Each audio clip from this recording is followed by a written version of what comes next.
Welcome to another thrilling historical Western romance audiobook, Echoes of the Frontier. If you are new to our channel, we invite you to subscribe and turn on the notification bell to stay updated with our daily releases of captivating historical Western romance stories. And if you enjoy our content, don't forget to leave a like to show your support. For our loyal listeners, welcome back. Excited to have you here again. Shall we begin? Act 1.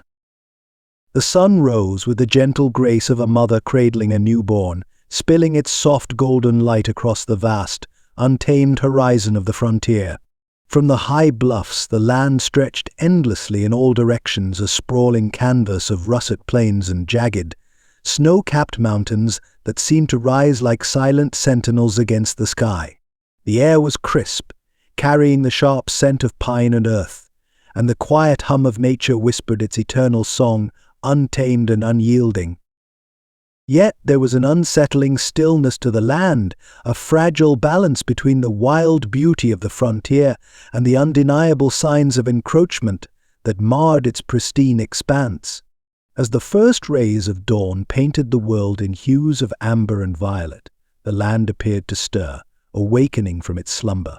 The high grasses swayed gently in the morning breeze, as if the earth itself was breathing, but there was no denying the tension in the air, the tension of change, of progress, and of cultures colliding.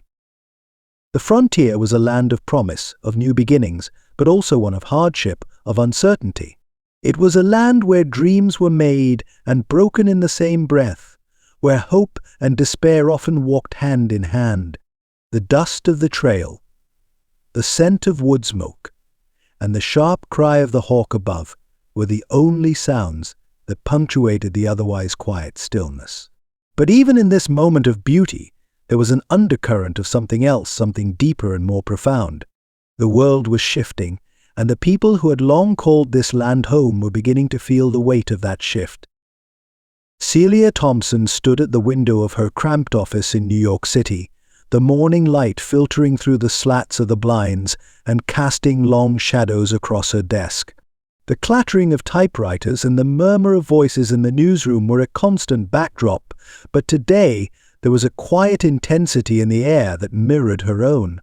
The bustling streets of the city seemed miles away from the frontier she was about to enter. Yet she could feel it in her bones, the pull of the West, the call to write the stories that had long been forgotten by those who lived behind walls of stone and glass. Her restless spirit had always yearned for something more than the confines of the newsroom, more than the ink-stained pages that seemed to weigh her down with their predictable rhythms. She'd always been a woman of passion, of conviction, but lately that passion had been tempered with doubt. There was a world beyond these city streets, a world full of stories waiting to be told.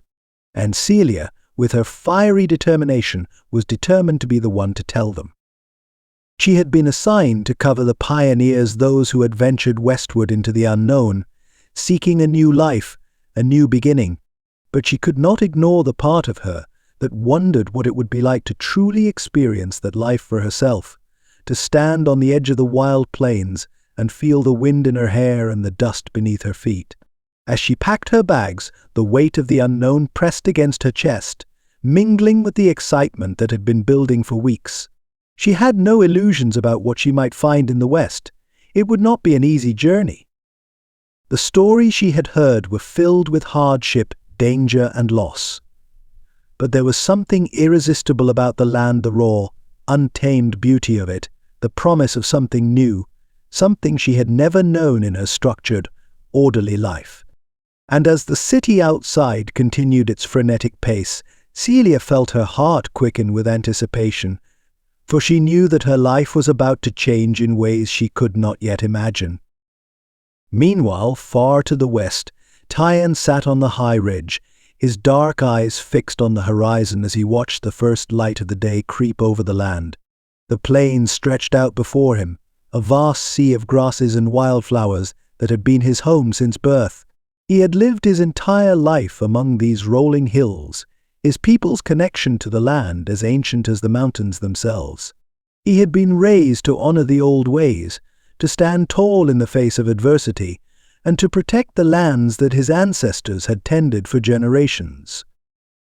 But in the quiet moments before dawn, Tyon allowed himself a rare moment of reflection, the kind that often came unbidden and unexpected. The world was changing, and with each passing day he could feel that change pressing closer. His people, the Lakota, had lived in harmony with the land for centuries, but now the settlers were coming. They came with their wagons and their iron tools, their promises of progress and civilization. But Tyon knew better. He had seen the destruction that followed in their wake, the land scarred and trampled beneath their feet. He had witnessed the slow erosion of his people's way of life, and with it, a part of his own soul. There were moments when he could almost feel the weight of the change, a heaviness in the air that made it hard to breathe. But in the stillness of the morning, as the sun bathed the earth in its first light, Tyon could not help but think that there was still time. Time to protect what was sacred, to preserve the old ways, to honor his ancestors and the land they had so fiercely guarded. But he also knew that time was running out, that the winds of change were relentless, and that there would come a day when he would have to choose between his people's past and the future that was coming for them all. His gaze shifted to the distant hills, where the morning mist still clung to the earth like a veil. Somewhere beyond those hills, beyond the horizon, was the place where his path would cross with that of a woman from a world entirely different from his own. Celia Thompson, a woman of the East, a journalist who would come to write the story of the pioneers of the settlers and the tribes, and the land that held them all together. Tyon did not know it yet, but his life was about to change. The land, the wind, the sun, these things would remain, eternal and unchanging. But there was something else on the horizon, something that would change the course of his destiny forever. And that, too, was a part of the frontier, the meeting of two worlds, two souls, who would forever alter the course of history. The stagecoach lurched over the rough trail, its wheels creaking and groaning under the strain of the uneven ground.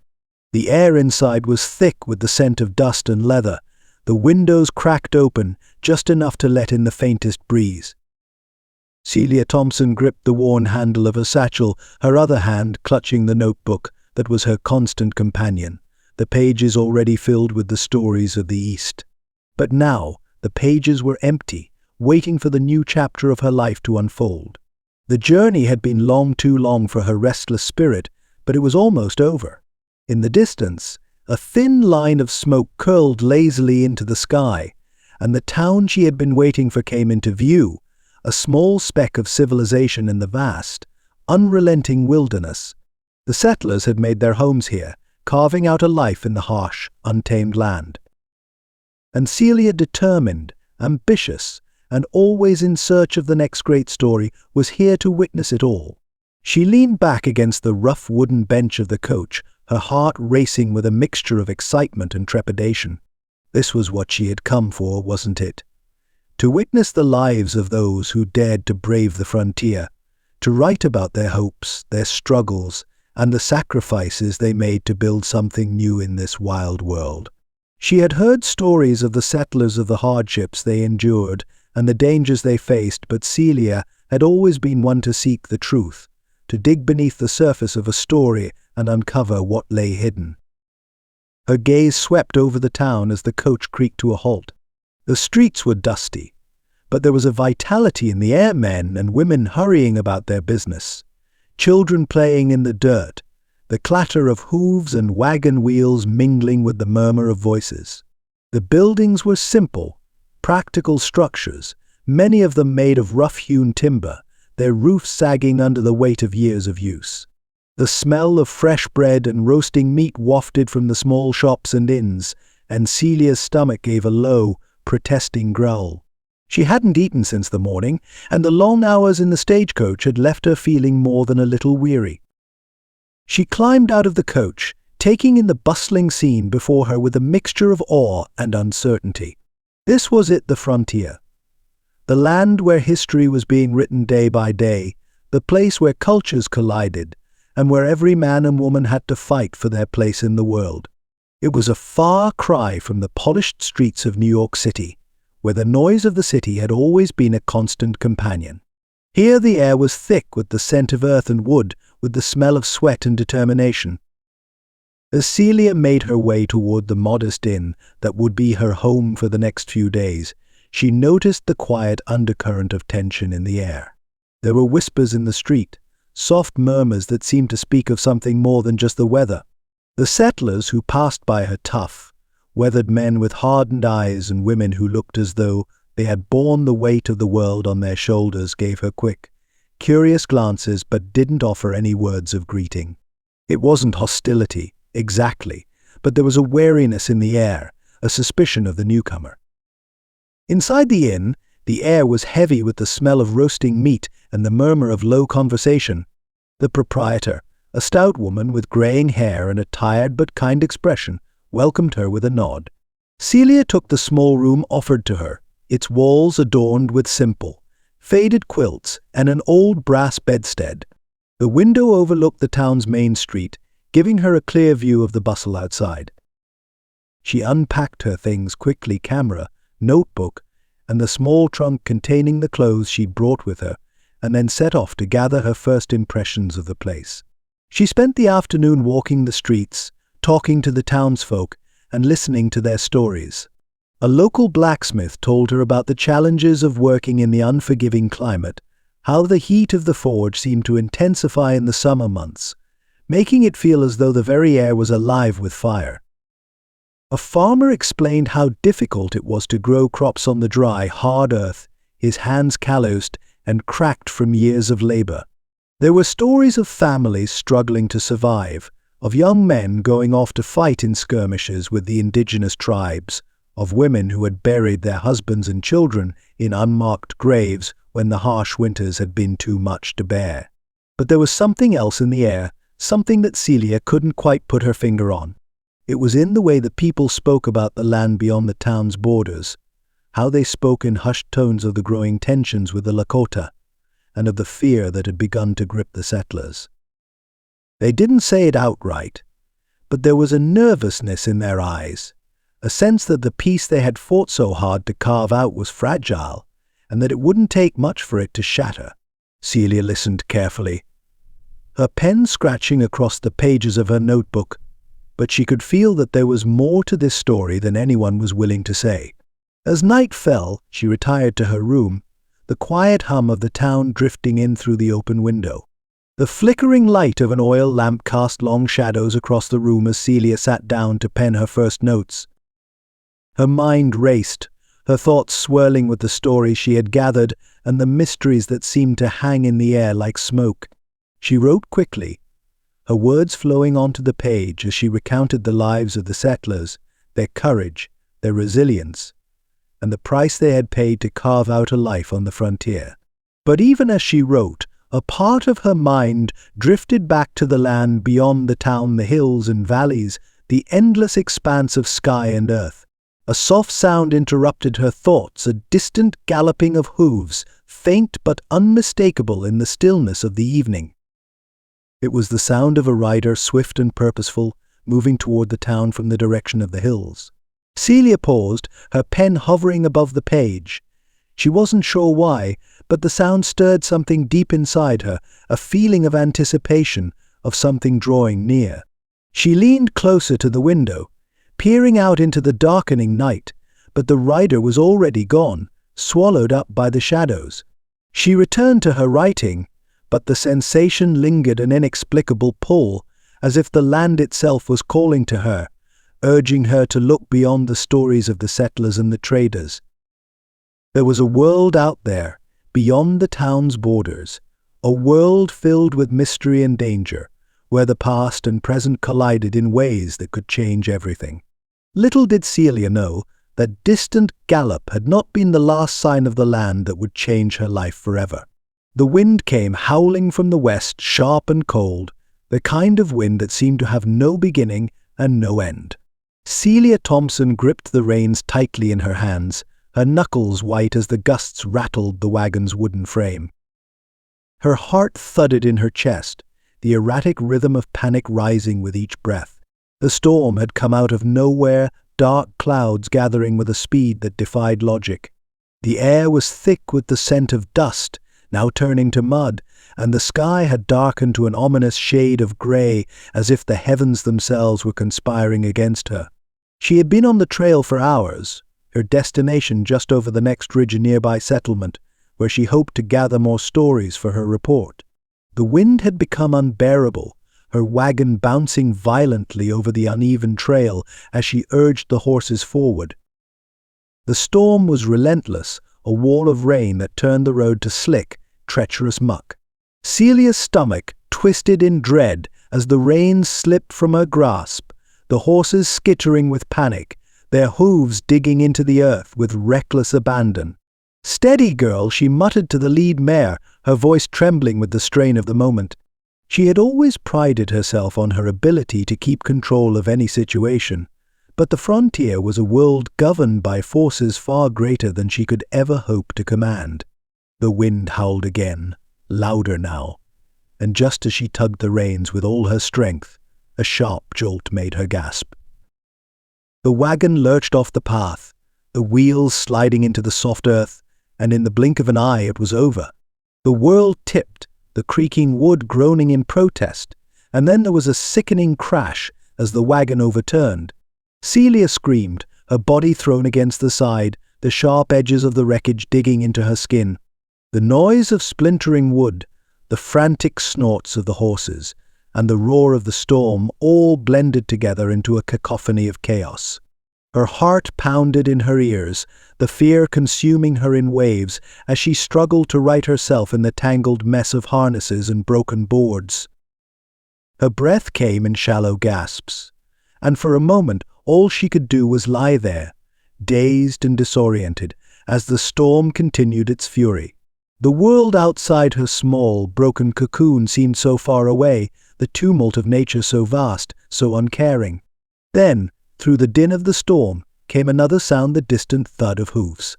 At first, Celia thought she might be imagining it, but the rhythmic pounding grew louder, closer, until a figure on horseback appeared through the sheets of rain, moving with the certainty of someone who knew the land. The rider's silhouette loomed, dark and imposing against the swirling storm. Tyan had been on patrol, as he had been every day for as long as he could remember. His sharp eyes scanned the land before him, his body attuned to the subtle shifts in the environment, the small disturbances that spoke of life, of danger, of change. When the storm had started, he'd taken it as nothing more than an inconvenience, something that would pass as quickly as it had arrived. But the noise, the frantic cries of horses, and the sound of a wagon tipping over drew his attention with sudden urgency. His horse moved through the rain like a shadow, steady and sure, the sound of hooves muffled by the storm-soaked earth. As he neared the wreckage, he saw the woman, half buried beneath the broken wagon, her body twisted in an unnatural position, her breath coming in strained gasps. Without hesitation, he dismounted, moving with the calm precision of someone who had dealt with emergencies before, his movements fluid and purposeful. Tyan knelt beside the woman, his dark eyes scanning her quickly, assessing the situation. She was in shock, her face pale, her body trembling with the cold and fear. Her hair, damp and disheveled, clung to her face, and her eyes, wide with panic, met his for a brief moment before she flinched back. "Are you hurt?" he asked, his voice deep, though his words were measured, careful. He spoke the language of his people, but he had learned enough of the settler's tongue to communicate when it mattered most. Celia's breath hitched, and her hand instinctively went to her side where a sharp pain flared, but she wasn't sure if it was from the fall or from the panic that still gripped her heart. She had never been in a situation like this before. The foreignness of it, the helplessness she felt, rattled her more than she cared to admit. But there was something about the man who had appeared out of the storm that gave her pause. He was unlike anyone she had seen before, his features sharp and strong, his presence steady and unwavering. I'm fine," Celia managed, though her voice trembled. "Just a little shaken." Tyan nodded, his hands moving with practiced care as he helped her sit up. He reached for her arm, pulling her gently from the wreckage, his touch strong but not rough. There was something in the way he held her, something that spoke of a quiet authority, of knowing what needed to be done without hesitation. "Can you walk?" he asked, his eyes scanning the wreckage of the wagon, noting the damage to the horses and the broken harness. The storm had not relented, and time was not something they had. Celia hesitated, her legs shaky beneath her as she stood, her body still unsteady from the fall. "I think so." Tyann didn't speak further, but instead motioned for her to follow him as he moved toward his horse. They traveled in silence, the storm now tapering off, the rain easing into a soft drizzle. As they reached the edge of a nearby grove, Tyann set to work, building a small fire under the shelter of the trees. He moved with swift, practiced motions, a quiet strength emanating from him that made Celia feel, for the first time since the accident, as if everything might be all right. The fire crackled as Tyann set up a small camp, the flickering light casting warm shadows against the night. Celia sat down beside the fire, still in a daze from the accident but grateful for the comfort it provided. She could feel the chill of the rain in her bones, and her clothes clung to her skin, heavy with water. Her fingers, still trembling, wrapped around the mug of warm broth Tyann handed her. His silence was neither cold nor dismissive, but rather, it was the silence of someone who understood that words weren't always necessary. They ate together in the quiet, the storm now nothing more than a distant rumble in the night sky. Tyann spoke little, his eyes focused on the fire, but Celia found herself watching him, fascinated by the calm power he exuded. He wasn't like the men she had encountered in the town. There was no bravado in him, no loud proclamations of strength. Instead, there was a quiet dignity about him, an understanding of the land and the world around him that she couldn't quite place. "It's dangerous out here," Celia said finally, breaking the silence. Her voice was soft, hesitant. She was still trying to wrap her mind around the whirlwind of the past few hours. "The storm, the path was poorly marked. I didn't know it would happen like this." Tyann nodded, his eyes meeting hers for the first time since their initial encounter. "The land does not care about your plans," he said, his voice deep and calm, the words heavy with truth. "It is wild. Unforgiving." Celia swallowed, her heart still racing, but there was something in his words that resonated deep within her. "I know," she murmured, her gaze dropping to the fire. "I suppose I'll have to learn to respect it." Tyann's gaze lingered on her for a moment, his expression unreadable, before he returned his focus to the fire. "You'll learn. Everyone does sooner or later." As the fire crackled between them, the air between them seemed to shift, charged with something unspoken, something that neither of them was yet ready to name. The night stretched on, quiet and full of possibilities, and Celia, despite herself, felt a pull toward this stranger, toward the land, and toward the unknown future that awaited her. The first light of dawn stretched over the horizon like a slow, lazy yawn. Celia awoke to the soft murmur of the earth, the quiet rustle of leaves stirred by the faintest breeze. Her body was stiff, her limbs heavy with the lingering weariness of the previous day's storm. But the gentle chirps of the wilder symphony of birds greeting the morning seemed to stir something within her. Slowly, she pulled herself from the warmth of her blanket, the fire now just embers in the center of the small camp, and gazed into the soft glow of the new day. The sky, a pale wash of lavender and amber, began to fill with color, as if the earth itself was waking from a long, dreamless sleep. The vast, open plains stretched before her, unbroken and wild, their beauty unlike anything she had ever seen. It was raw, untamed, a land that did not ask for permission to exist, but demanded respect simply by its presence. Celia felt the quiet enormity of it, the way it seemed to swallow her whole. And yet, in that stillness, she felt oddly at peace. As she rose to her feet, the sounds of the morning, the call of distant birds, the soft hum of the wind grew louder, clearer. Tyann was already up, tending to the horses, his movements quiet but purposeful. His presence, so steady and sure, felt like a part of the landscape itself, as if he belonged to this place in a way she could never quite understand. "You are awake early," Tyan said without looking up, his voice low, rough with sleep but warm with familiarity. He paused for a moment, his broad shoulders silhouetted against the rising sun, and then nodded toward the horizon. "The land is awake now. It is time to begin." Celia nodded, feeling her own excitement grow with his words. There was something about this place, the sacredness of it, that stirred her more deeply than she cared to admit.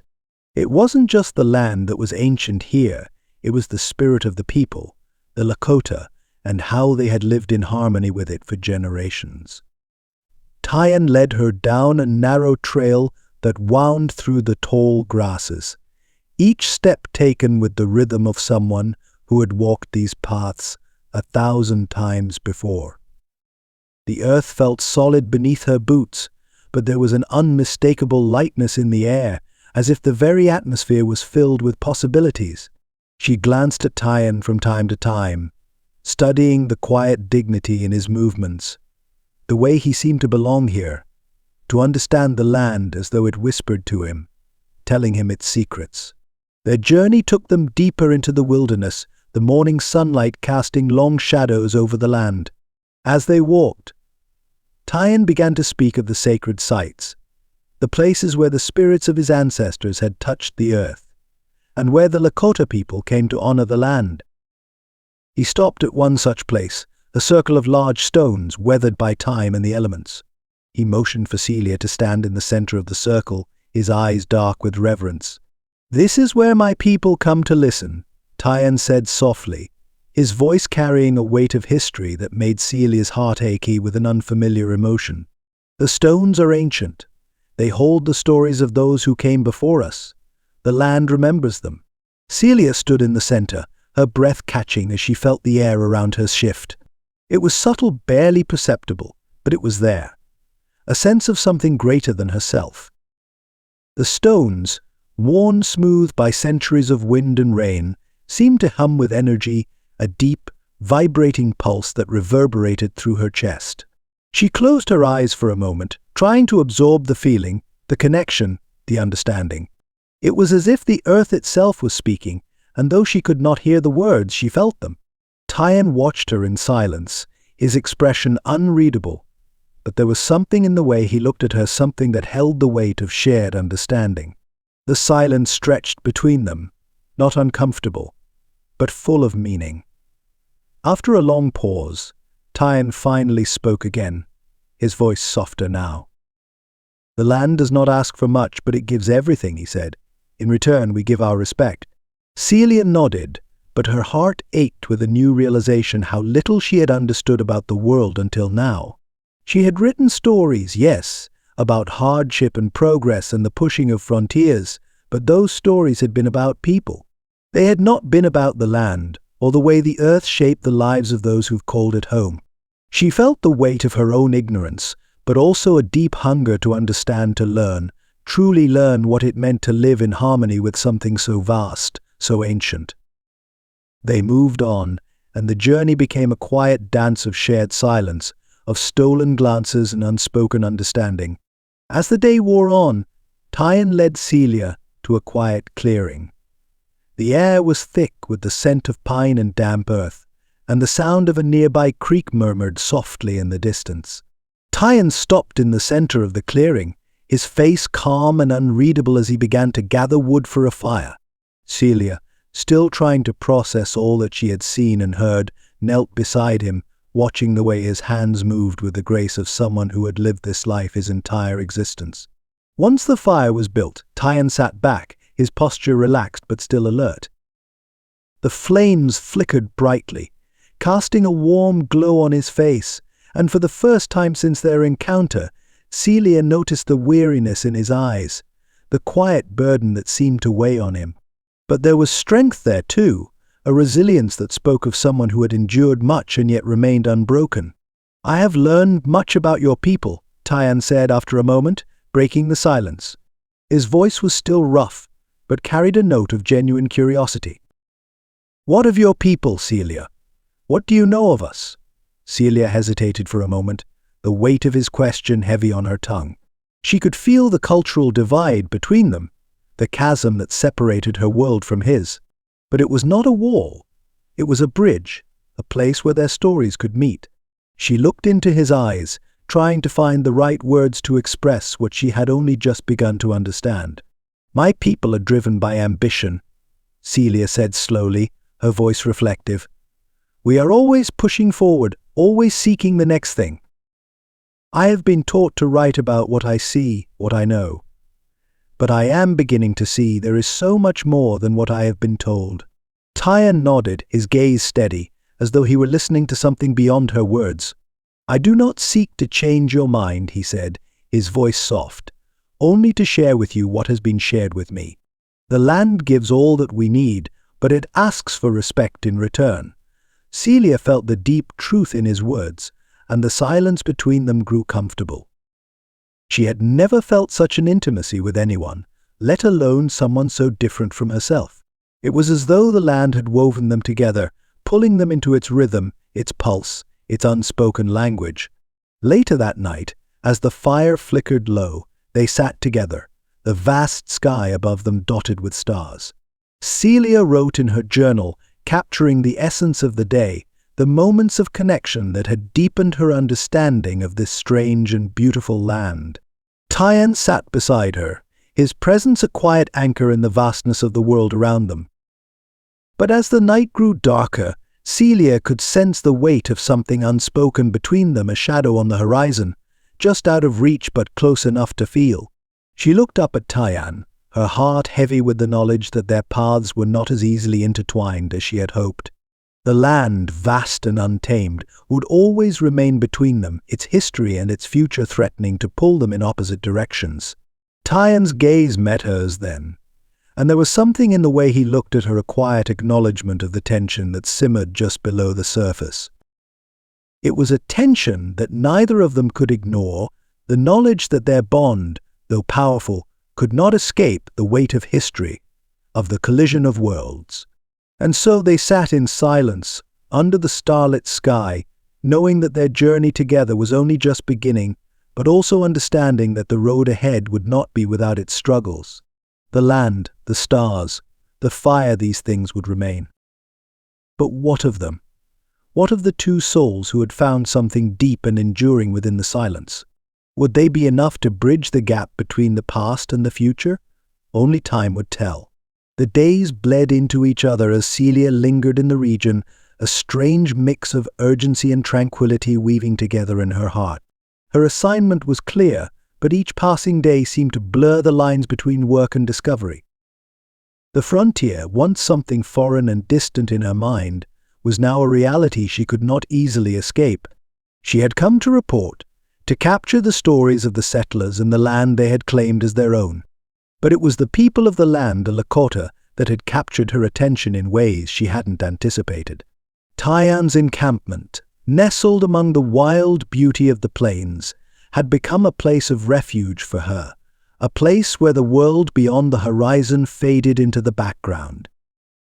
The mornings were filled with the soft chirping of birds and the distant sounds of horses, while the evenings stretched long and golden, the firelight flickering in the still air.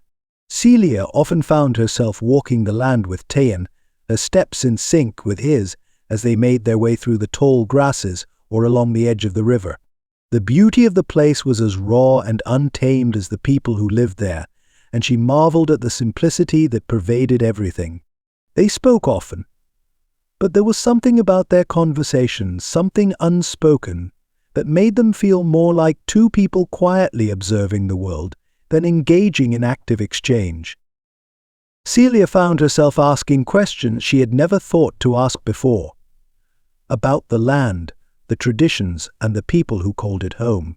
Tyan's answers were measured, thoughtful, and sometimes, when the mood struck him, laced with a quiet humor that brought a lightness to her heart. One afternoon, they sat by a stream, the gentle sound of water lapping against rocks, blending with the calls of birds in the distance. Celia was scribbling in her notebook, her pen moving quickly as she tried to capture the beauty of the scene, but she was distracted. Tyan sat nearby, his expression distant as he cleaned his rifle. The sunlight glinted off the metal, casting reflections in the still water. "You know," Celia said, breaking the silence, "back in New York we have this thing we call rush hour. It's when everyone hurries to work in the morning and hurries home in the evening. It's all hurry, hurry, hurry. It's exhausting just thinking about it." Tyan paused, glancing up from his work. "And yet you continue to hurry," she laughed, the sound light and free, surprising herself. "I didn't have much of a choice," she admitted. "It's how we live. It's expected. There's always somewhere to be, something to do. I don't think I could live that way," Tyan said with a thoughtful frown, his brow furrowing slightly. "There is much to do here, but it's different. We rise with the sun, and we rest with it. Everything comes in its time."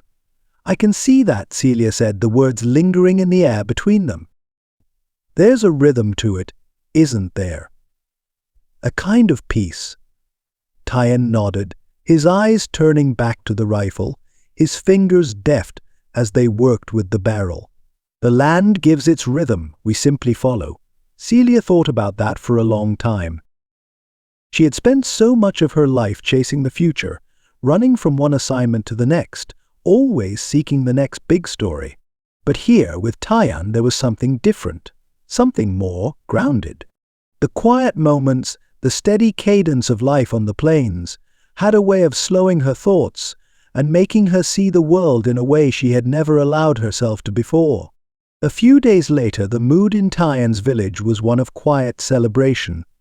The air was thick with anticipation, the smell of roasting meat and fresh bread mingling with the scent of wildflowers.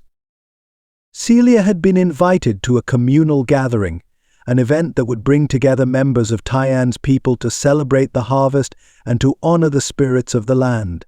As she entered the heart of the village, the energy was palpable. The rhythm of drums echoed through the air, the steady beat reverberating in her chest like a heartbeat.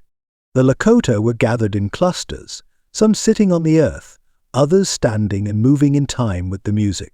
Women wore brightly colored shawls, their hair adorned with beads and feathers, while men donned clothing decorated with intricate beadwork and fur. The vibrant colors of the clothes, the movement of the dancers, and the deep, soulful sound of the music created a scene that was both otherworldly and familiar. Celia stood back for a moment, taking it all in. She had seen the stories, heard the rumors, but nothing had prepared her for the depth of it all. The culture, the tradition, the spirit, it was all alive in a way that made her heart swell with awe. She had always thought of herself as a storyteller, but this was something beyond words. Tyan appeared beside her, his expression relaxed, his eyes soft with a kind of quiet pride. "You are welcome here," he said, his voice low but full of meaning. Celia turned to him, the question that had been lingering in her mind finally coming to the surface. How do you share this with the world? Your traditions, your people?" He smiled, a brief, fleeting expression, but there was a sadness in his eyes. "We do not share easily. Some things are not meant for others. But you," he paused, his gaze shifting toward her. "You are different. You ask questions because you truly want to understand." Celia nodded, her heart heavy with the weight of his words. It was true.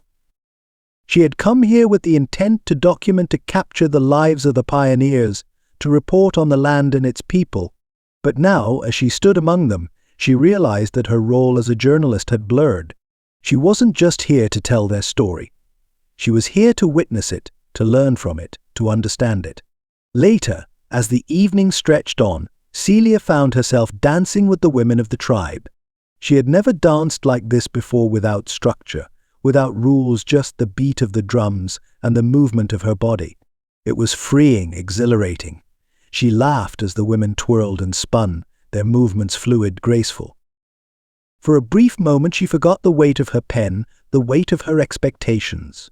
She was simply here, alive in this moment, sharing in something timeless. That night, after the celebration had wound down, Celia sat alone by the fire, the warmth of the flames a welcome contrast to the cool night air. She pulled out her journal, her thoughts swirling with the events of the evening, and began to write. The words flowed freely as she tried to capture the essence of what she had witnessed of the Lakota's strength, their beauty, their connection to the land. But as she wrote, a sense of conflict began to build within her. There was a tension she couldn't ignore, something deep inside that felt at odds with the world she had known. She had come to report, to write the stories that others would read, but now she found herself questioning the nature of her task. She had begun to see the Lakota not as subjects, not as stories to be told, but as people, real, breathing people who had lived on this land long before her, whose history could not be reduced to words in a column. She sighed and closed her journal, the weight of her thoughts pressing down on her chest. She had learned so much, but it wasn't enough. How could she capture this? How could she make others understand what she had come to understand? The sound of footsteps behind her interrupted her thoughts, and she turned to see Tyan standing just beyond the firelight, his eyes shadowed in the dim glow of the embers. "Celia," he said softly, his voice quiet but steady. "What is it you seek truly? The truth?" She met his gaze, the question hanging in the air between them, full of possibility and uncertainty. She had no answer. Not yet. But she knew one thing: whatever she sought, the journey would not be easy. It would require more than just words. It would require understanding and trust. As the fire crackled, sending sparks into the night sky, Celia knew the path ahead would be a delicate dance between the world she had known and the world she was coming to love. And though the road was uncertain, the bond between them fragile but growing was something that could not be undone. The light of dusk bathed the plains in a soft golden glow, casting long shadows over the earth. Celia sat beside Tyan, her back resting against the trunk of a blooming juniper tree, the scent of its fragrant flowers mingling with the cool, crisp air. The evening was calm, the stillness of the world wrapped in a quiet peace that seemed to settle in her bones. It was a rare moment of serenity, one she had come to cherish in the midst of her increasingly complicated life on the frontier. Tyan was beside her, his presence a steady anchor in the whirlwind of her thoughts. He had become both guide and companion, his quiet strength offering her a refuge from the uncertainties of the world around her. Over the past weeks, their connection had deepened, though it was a connection neither of them fully understood. But tonight, there was no need for words. The stillness between them spoke volumes, and Celia felt something fragile and beautiful stirring within her, a sense of belonging, of peace, and of something more. She shifted slightly, her hand brushing against his, a subtle, almost imperceptible gesture. But it was enough. Tyan's gaze met hers, his eyes dark and intense, yet tender, as if he, too, had felt the quiet pull between them. The air between them seemed to crackle with an unspoken promise, a fleeting moment that held the weight of the world in its quiet intensity. Without a word, Tyan leaned in, his face inches from hers. The world fell away, the rustling of the leaves in the breeze, and the distant hum of the evening's creatures fading into the background. Celia's breath caught, and for a heartbeat, time seemed to stretch impossibly thin.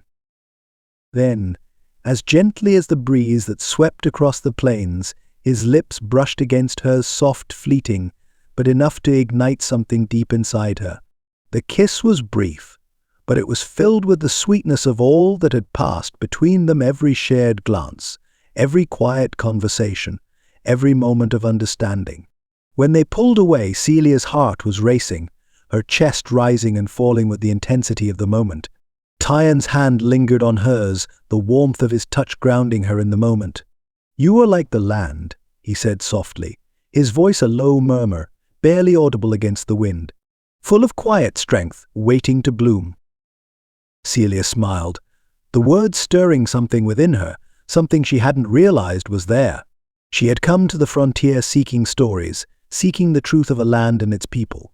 But now, in this moment, she realized she had found something unexpected, something that made the weight of her mission feel lighter, something that offered a glimmer of hope in a world so often fractured by conflict and misunderstanding. As they sat beneath the juniper tree, the stars slowly emerging in the vast sky above them, Celia knew that her world had changed. She no longer saw the frontier as just a place for stories for reporting. It had become something more, a place of connection, of love, and of shared humanity. It was the beginning of a new chapter, one she had never expected, and it was a chapter that was still being written. Celia's articles began to take shape in the following weeks, her words a blend of observation and reflection. The settlers, the land, and the Lakota, she wrote of them all, painting a picture that was far more complex than the simple narratives that had dominated the East.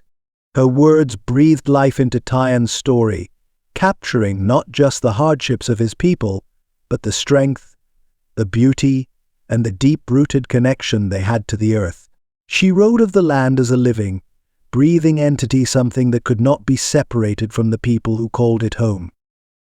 She wrote of the way the Lakota lived, their traditions, their ceremonies, and the quiet wisdom that flowed through the generations. But as her words began to circulate, the reactions were mixed.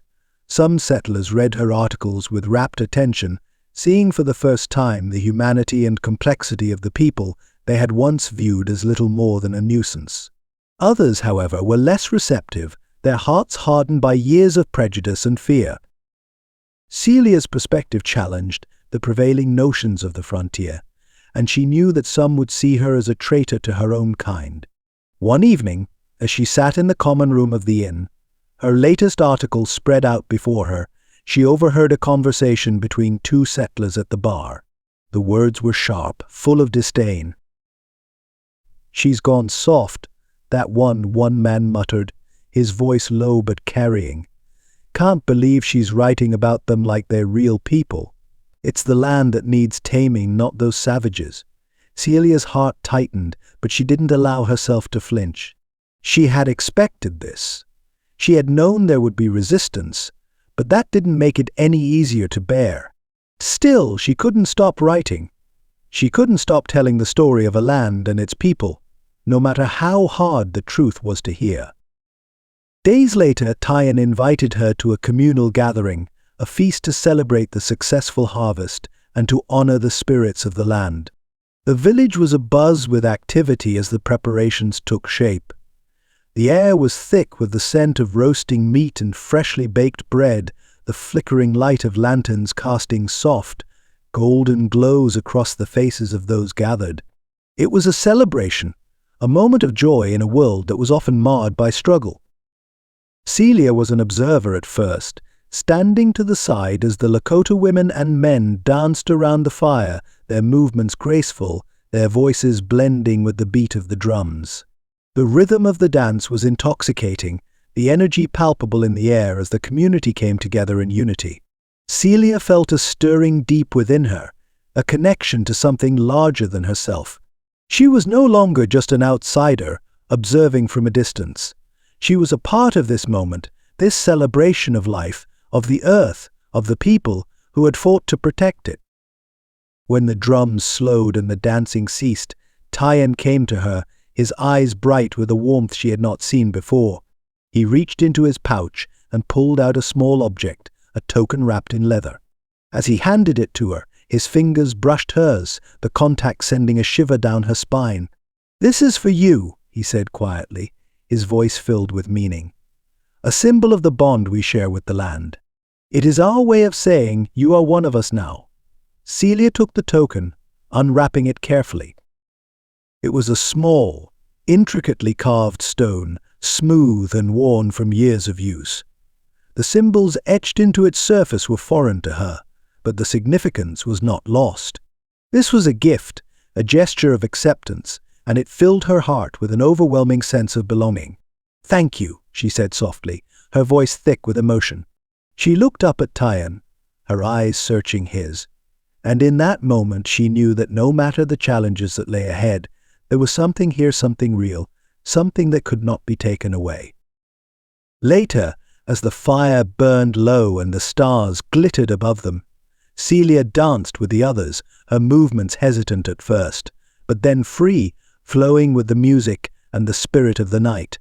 The celebration was a bridge between two worlds, a moment of connection that transcended their differences.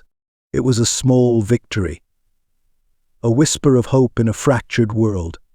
and it was a moment Celia would carry with her always. In that fleeting, beautiful dance, she had found something deeper than any story. She could write a bond that was forged in the firelight, in the rhythm of the drums, and in the shared understanding of two souls who had found each other in the vastness of the frontier. Act 2. The days that followed were filled with a flurry of activity. Celia and Tyan, their bond growing stronger with each passing hour, found themselves united in a common cause, one that held the promise of bridging the chasm between the settlers and the Lakota. They had decided to organize a cultural exchange event, one that would bring together the two communities in an effort to build understanding and, perhaps, sow the seeds of unity. The project was born from the shared belief that stories, customs, and traditions had the power to heal. They met frequently, sometimes in the quiet mornings under the shade of the trees, and sometimes in the evenings by the soft glow of the fire. Tyan would speak of his people's dances, their rituals, their sacred practices, and Celia would listen, her eyes wide with wonder. In return, she spoke of her world, of the bustling streets of New York, the chaos of a city that never slept, and the ways in which stories shaped the lives of those who read them. They worked side by side, their planning sessions filled with laughter and gentle teasing. Celia marveled at how naturally the two of them seemed to fall into sync, as though their collaboration was as inevitable as the sunrise. Tyan's calm and steady demeanor balanced her fervor, and his quiet wisdom made her question the ways in which she had always seen the world. In return, her excitement, her sharp wit, and her deep respect for his people inspired him to approach the project with a renewed sense of purpose. They would gather representatives from both sides the Lakota, with their traditions, their dances, and their songs, the settlers with their food, their stories, and their way of life. It was to be a celebration, a meeting of hearts and minds, and the spark of something that might in time ignite real change. As they worked, their connection deepened, and though they had not spoken of it aloud, both of them knew that the stakes of their union were far greater than either had anticipated. One evening, as the sun dipped below the horizon, painting the sky in hues of rose and lavender, Tyan took Celia on a ride.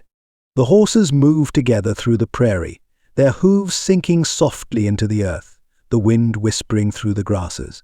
They rode in comfortable silence, the vastness of the land wrapping around them, the sky a canvas of stars.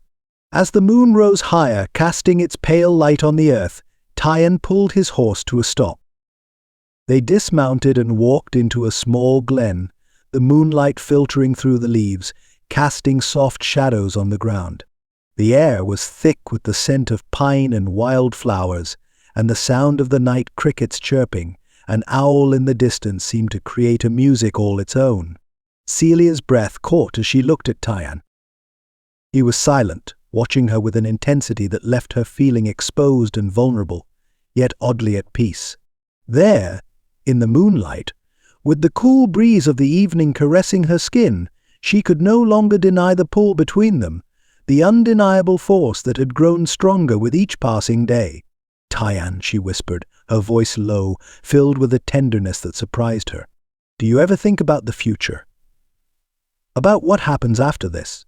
He stepped closer, his hand brushing against hers. "I think about it," he said quietly, his voice rough with emotion. "I think about the land, about my people, and the future we must create for them. But I also think about you. About us."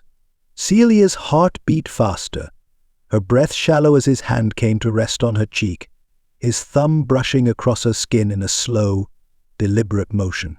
His touch was gentle, but there was a depth of feeling behind it that made her stomach flutter. She leaned into his touch, her eyes closing for a moment, savoring the feeling of his closeness. "Tyan," she said again, her voice trembling slightly. "I don't know what the future holds, but I know that I want to be a part of it. I want to be with you." He didn't speak at first, only leaned in, his forehead resting gently against hers. The connection between them was palpable, as if the very air around them was charged with the electricity of their shared longing.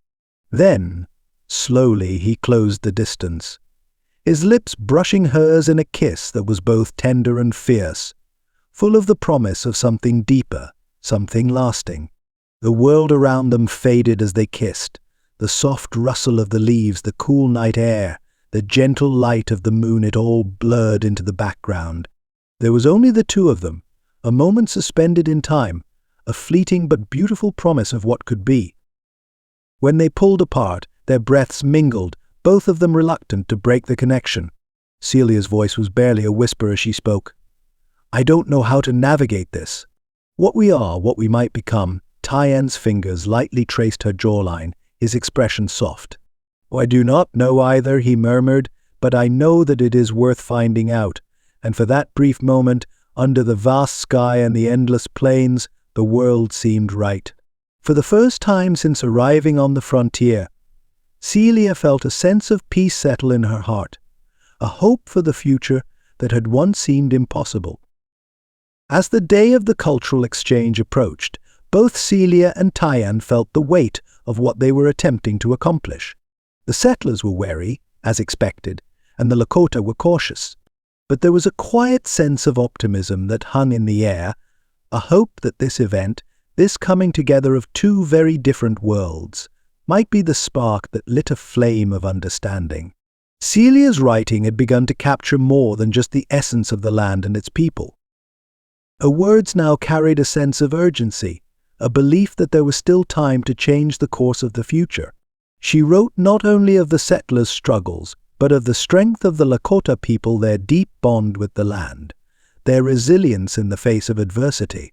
She described the cultural exchange with words that felt like a prayer, a call to action. Perhaps, she wrote in her latest article, the most important thing we can do is listen to each other, to the land, to the stories that have been silenced for far too long. The day of the event arrived, and both communities gathered, cautious but curious. The tension was palpable, but there was also a quiet hope. Celia stood beside Tyan, her heart pounding in her chest as they greeted the local leaders from both sides. The settlers, in their rough, practical clothes, exchanged wary glances with the Lakota, who stood tall and proud, their ceremonial dress a vivid contrast to the muted tones of the settlers. But as the evening wore on, the first tentative steps toward unity were taken. The settlers tasted the Lakota's food, their faces softening as they sampled the flavors. The Lakota watched with a mix of curiosity and guarded hope as the settlers shared their stories of the East, of the cities and the bustling streets that felt so far removed from the quiet of the plains. Tyan spoke with respect and calm, his words a bridge between the two worlds. His presence steady, resolute, seemed to draw the community together, the quiet strength of his leadership evident in every gesture. Celia, too, felt a sense of pride in the work they had done together. The event was far from perfect, but it was a beginning. A fragile, tentative beginning, but one that could grow into something more. As the night drew to a close, Celia stood beside Tyan, watching the stars that stretched out before them. For the first time since arriving on the frontier, she felt a sense of possibility, a belief that the future might just be bright enough for both worlds to share. The winds of change were rising, and for the first time Celia believed that they might be the ones to guide it forward. Together. The warmth of the day had faded, leaving the evening air thick with the scent of earth and pine. The firelight flickered and danced in the center of Tyan's camp, casting long, wavering shadows against the faces of those gathered around it. It was supposed to be a meeting of peace, a chance for the elders to discuss the future of the Lakota people and their relationship with the settlers. But tonight, the fire did not seem to offer comfort. It was as though the flames themselves were too eager to consume the space between them, to burn away the trust that had taken root in the hearts of the community. Celia sat quietly at the edge of the gathering, her presence a silent testament to the fragile balance between two worlds. She had come to listen, to understand, but as the conversation swirled around her, she could feel the weight of mistrust in the air, heavy, palpable. The elders, men and women who had lived through years of hardship and loss, spoke in low, tense voices, their eyes flicking between Tyann and Celia. Some of them were wary of her, the outsider who had come too close, who had woven herself into their lives with a persistence that bordered on intrusion.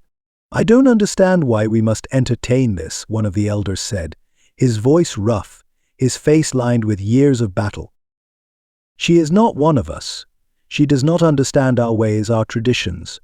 To trust her is to risk our very soul." Celia flinched, her chest tightening with the sting of the words, but she did not speak. She had known that not everyone would welcome her presence, but hearing it spoken so plainly, so coldly, made the weight of her outsider status feel more oppressive than ever. Tyann sat beside the elder, his posture rigid, his gaze unwavering as he listened to the concerns being raised. His loyalty to his people was not in question, but his connection to Celia, this shared understanding they had found, this bond that seemed to transcend both language and culture, made the path ahead unclear. He had always been a protector of his people, of their way of life, but he had also come to see something in Celia that he could not ignore, a spirit that sought to understand, to preserve, not destroy. "Celia means no harm," Tyann said, his voice steady but carrying the weight of a deeper truth. "She has come to learn, to witness our lives. She speaks with respect, and her words have already shown the world what we face." There was a murmur of dissent, soft at first, then louder as the elders voiced their disagreement. They feared the settlers would see her words as a betrayal, that her growing closeness to Tyann was a sign of weakness, not strength. As the discussion grew heated, Celia's presence became more of a focal point, and she could feel herself being drawn into a battle she never intended to fight. Her heart clenched in her chest, and she glanced at Tyann, seeking anything that would assure her that they could weather this storm. But his eyes were distant, troubled. The weight of the conflict between his loyalty to his people and his feelings for her was evident in every line of his face. She had never seen him so torn, and it hurt more than she cared to admit. In the end, the meeting concluded without resolution, the elders retreating to their tents with whispers of doubt lingering in the air. Tyann stood, his shoulders heavy, and for a moment Celia thought he might turn away from her too. But instead he came to her, his presence offering a silent apology for the harsh words, for the growing divide between them. "I am sorry," he said softly, his voice rough with the weight of the evening. "You are not the enemy, Celia. But sometimes, even our own people do not see what we see." "I know," she replied, her voice barely above a whisper. Her heart ached with the knowledge that their bond so fragile, so new, was being tested in ways neither of them had anticipated. The next day, as Celia sat in her small room at the inn, her thoughts still swirling with the previous night's events, a letter arrived for her. It was from her editors back east, and she knew immediately that it would not be good news. She opened it with trembling hands, her pulse quickening as she read the words. "Celia, we need more. The readers want conflict, the kind of stories that capture the heart of what's happening on the frontier. We need you to write about the tension between the settlers and the Lakota. We need you to dig deeper, to expose the danger, the bloodshed that's simmering beneath the surface. Your story can be the one that brings the truth to light, but only if you give them what they want."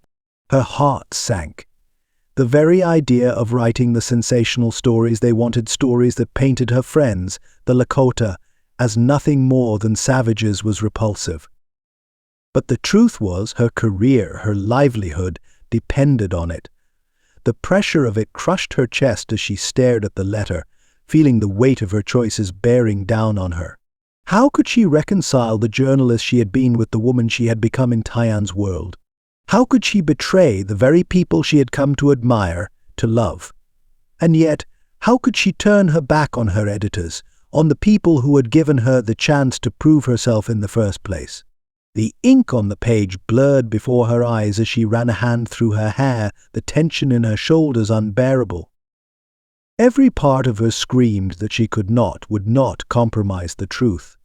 But the reality of her situation, of the fragile thread she walked between two worlds, made it feel as though the ground was shifting beneath her feet.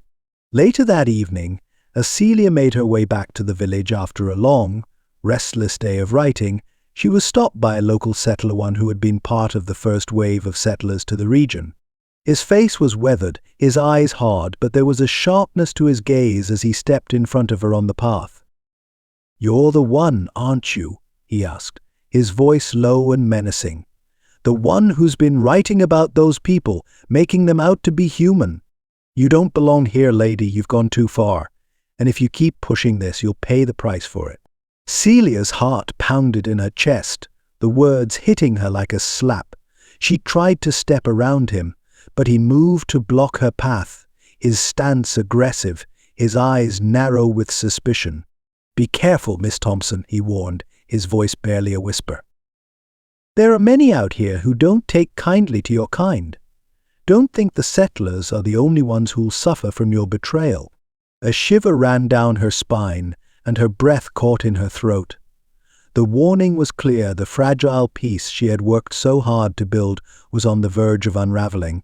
Forces beyond her control were gathering, and the storm that loomed on the horizon threatened not just her future, but the very lives of those she had come to care for.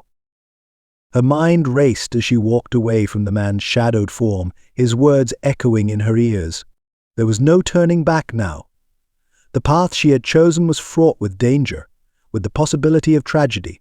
But there was no other path she could take, and as the weight of it all settled over her like a storm cloud, she knew that the cost of love, of loyalty, and of truth was far higher than she had ever imagined. The rising tides of discord were upon them, and only time would tell if they would be swept away by the flood or if they would stand firm against the coming storm.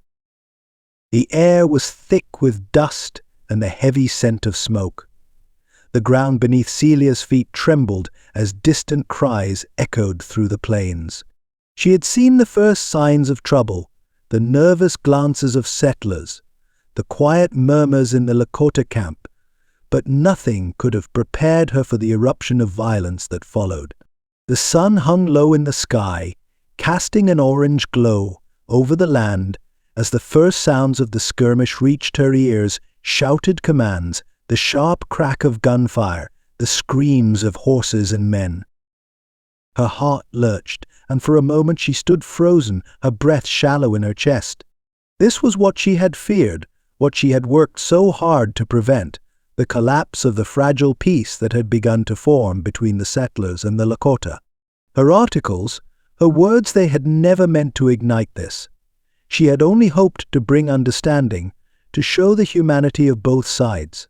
But now her words, twisted and misinterpreted, had served as kindling to a fire that was consuming everything in its path. The clash that had seemed so distant now felt personal, as though her own soul was being torn in two. The chaos unfolded before her eyes. She could hear the clash of weapons, the sickening thud of bodies hitting the ground, the anguished cries of those who had been caught in the midst of it. The air was filled with the sounds of battle shouts of anger, the sharp whistle of arrows cutting through the air, the cries of men fighting for their lives. Celia's heart raced as she stumbled through the chaos, searching for any sign of Tyan, any sense of order amidst the madness. She couldn't comprehend the violence, couldn't make sense of the fractured world that had led to this. The settlers' anger, the Lakota's desperation, it all felt like a sickening whirlpool pulling everyone under. Her eyes fell on a fallen figure near the edge of the battlefield, a young Lakota warrior whose life had been snuffed out too soon. His body lay crumpled in the dust, his face still youthful in death, and Celia's breath caught in her throat. It was only then, as the weight of the violence settled over her, that she realized what this meant.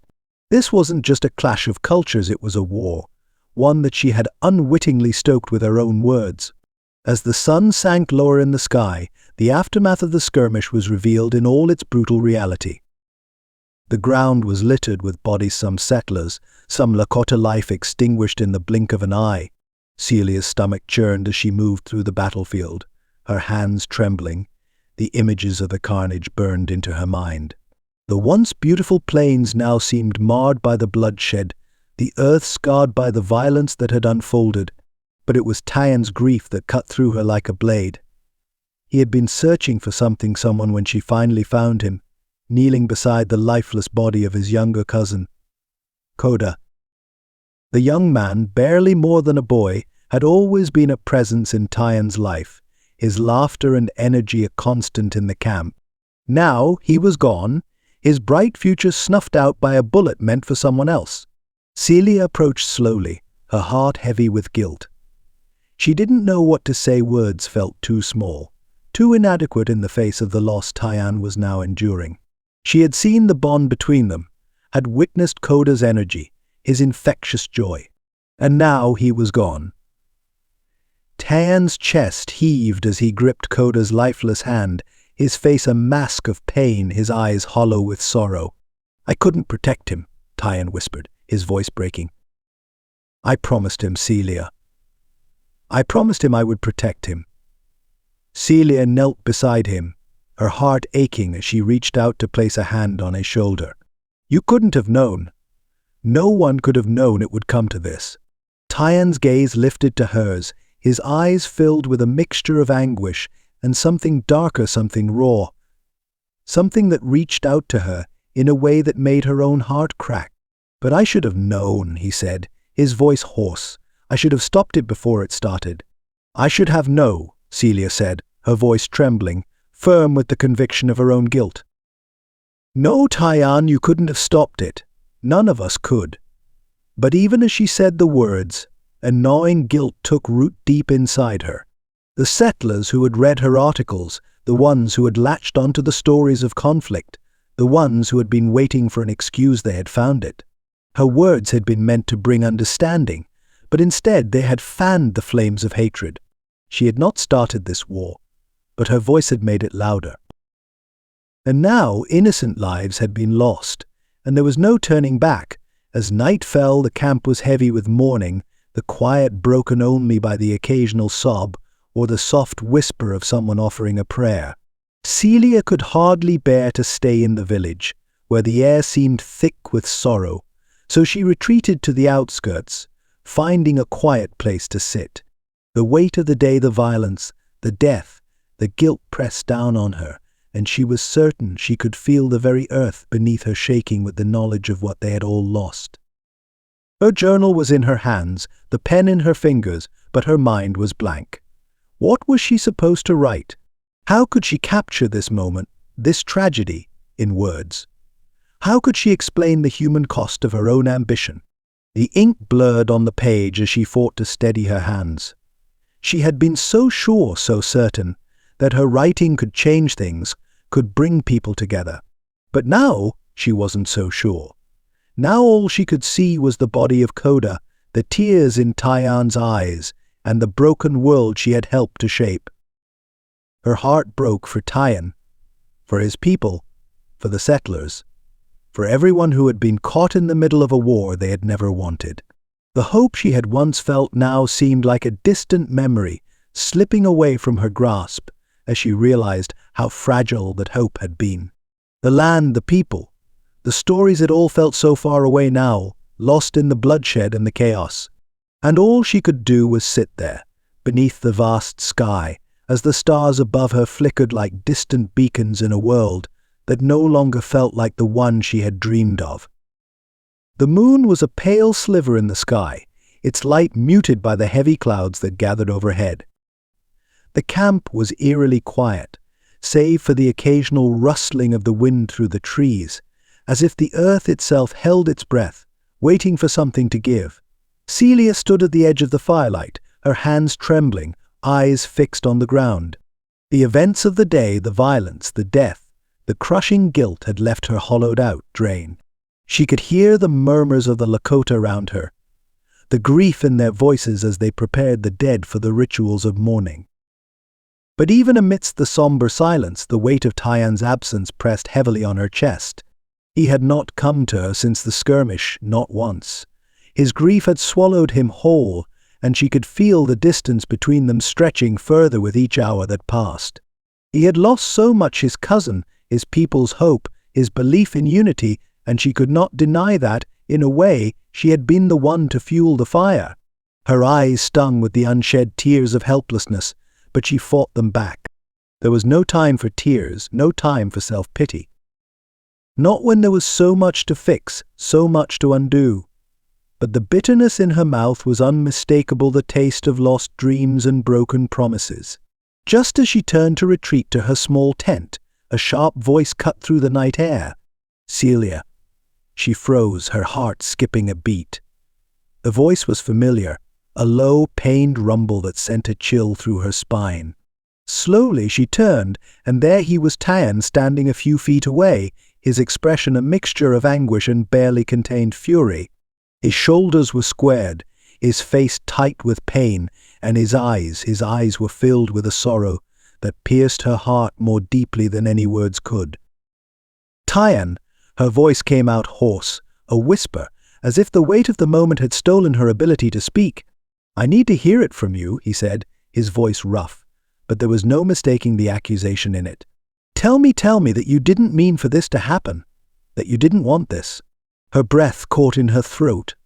She had known this moment would come. She had known that the gulf between them, widened by the violence of the skirmish, would eventually spill over into something more terrible than she could have imagined. But to hear the words come from him, to see the pain in his eyes, it was as though the ground beneath her feet had shifted once again. "I didn't mean for this," Celia said, her voice breaking. "I never wanted this.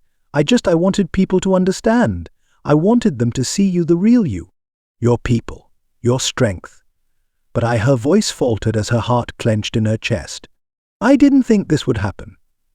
I didn't think it would lead to violence." Tyan's jaw tightened, and he took a step forward, his presence looming over her like a storm ready to break. "You didn't think?"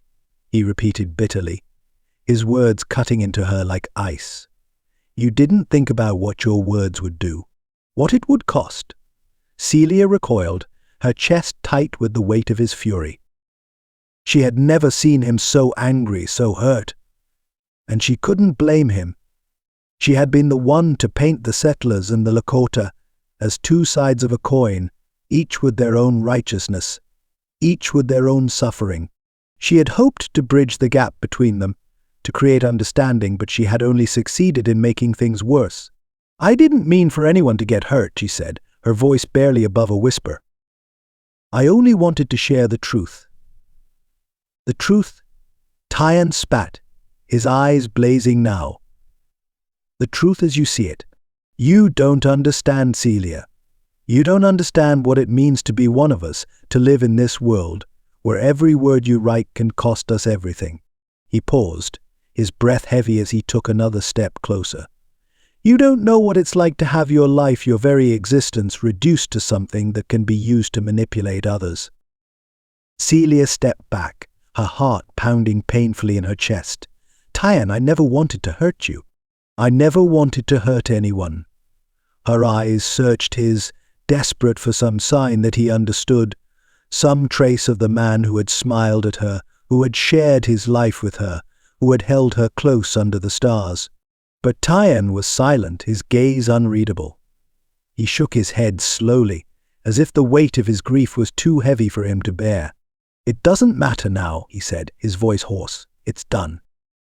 I don't know if we can go back from this, from all of this." Celia's heart shattered at the words, the finality in them, like a cold slap. The distance between them was no longer just physical. It was in the way he looked at her now, with a weariness that spoke of betrayal and heartbreak. The dream they had shared, the hope they had built, was crumbling before her eyes, torn apart by the forces that neither of them had been able to control. She reached for him, her hand trembling as it hovered between them. But he stepped back, his face tight with emotion.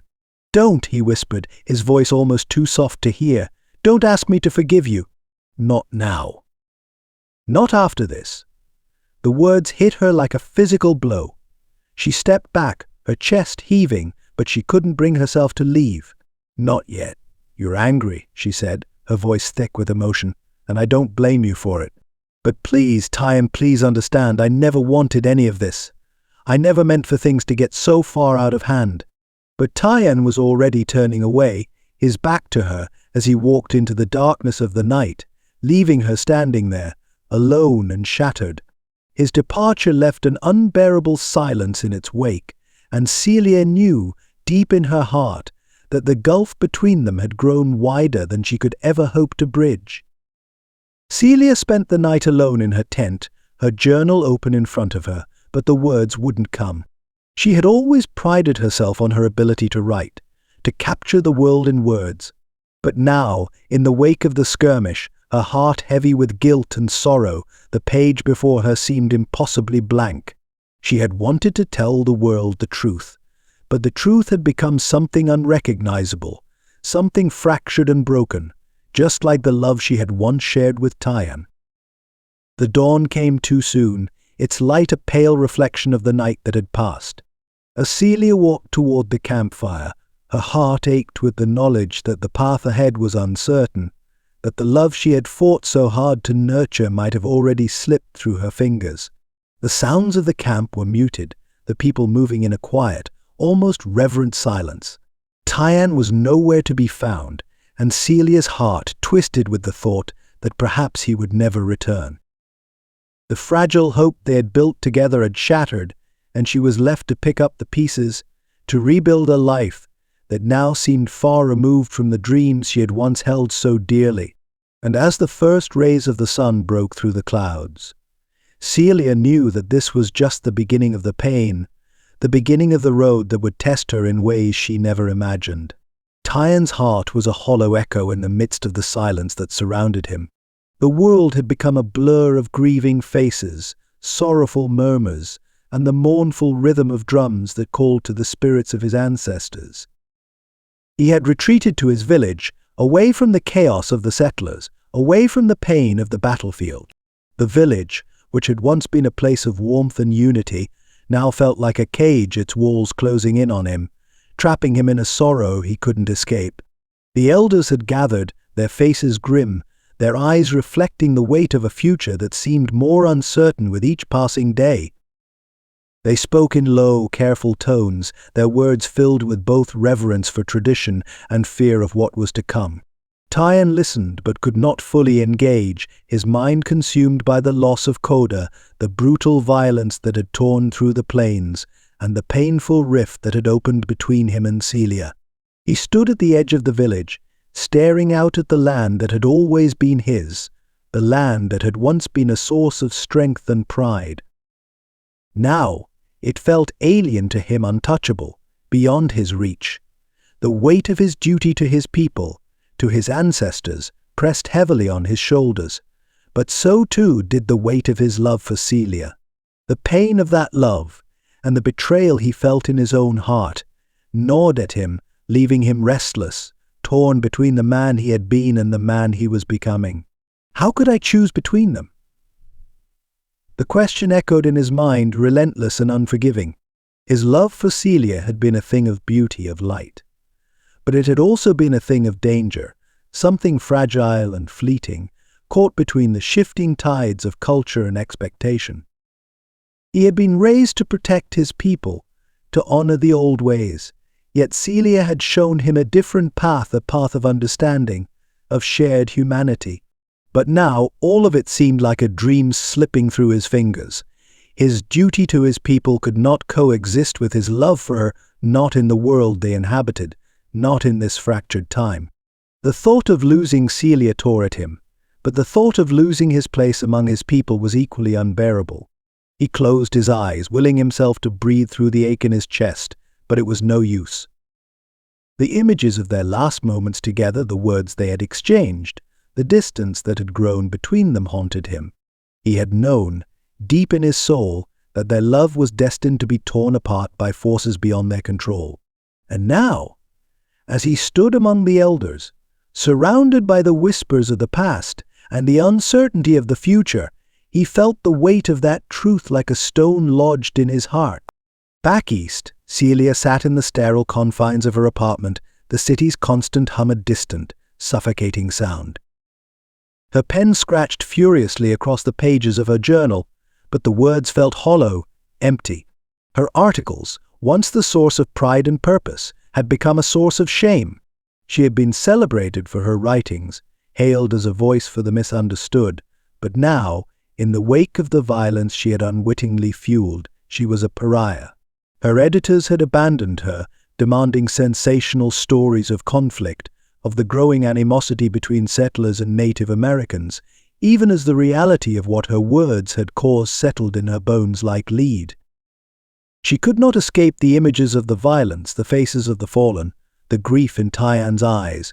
She had thought she was doing something noble, something necessary, but she had been blind. She had been so eager to prove herself, to carve her name into the annals of history, that she had ignored the consequences of her actions. Loneliness settled over her like a heavy cloak, the walls of her apartment closing in on her. The city, with its cold, indifferent streets, had never felt more distant, more alien. She longed for the open sky, the wide plains of the frontier, the warmth of Tyan's presence. But she knew that she could never return, not now. Not after everything that had happened. She had lost him. She had lost them both. The tears came then, unbidden, as they had so many nights before. She cried for Tyan, for his people, for Coda, for the dreams that had once seemed so full of promise. And she cried for herself, for the woman who had been so certain of her path, and now found herself lost in the darkness of her own making. The words in her journal blurred as she tried to capture her pain, her regret, but nothing seemed to hold meaning anymore.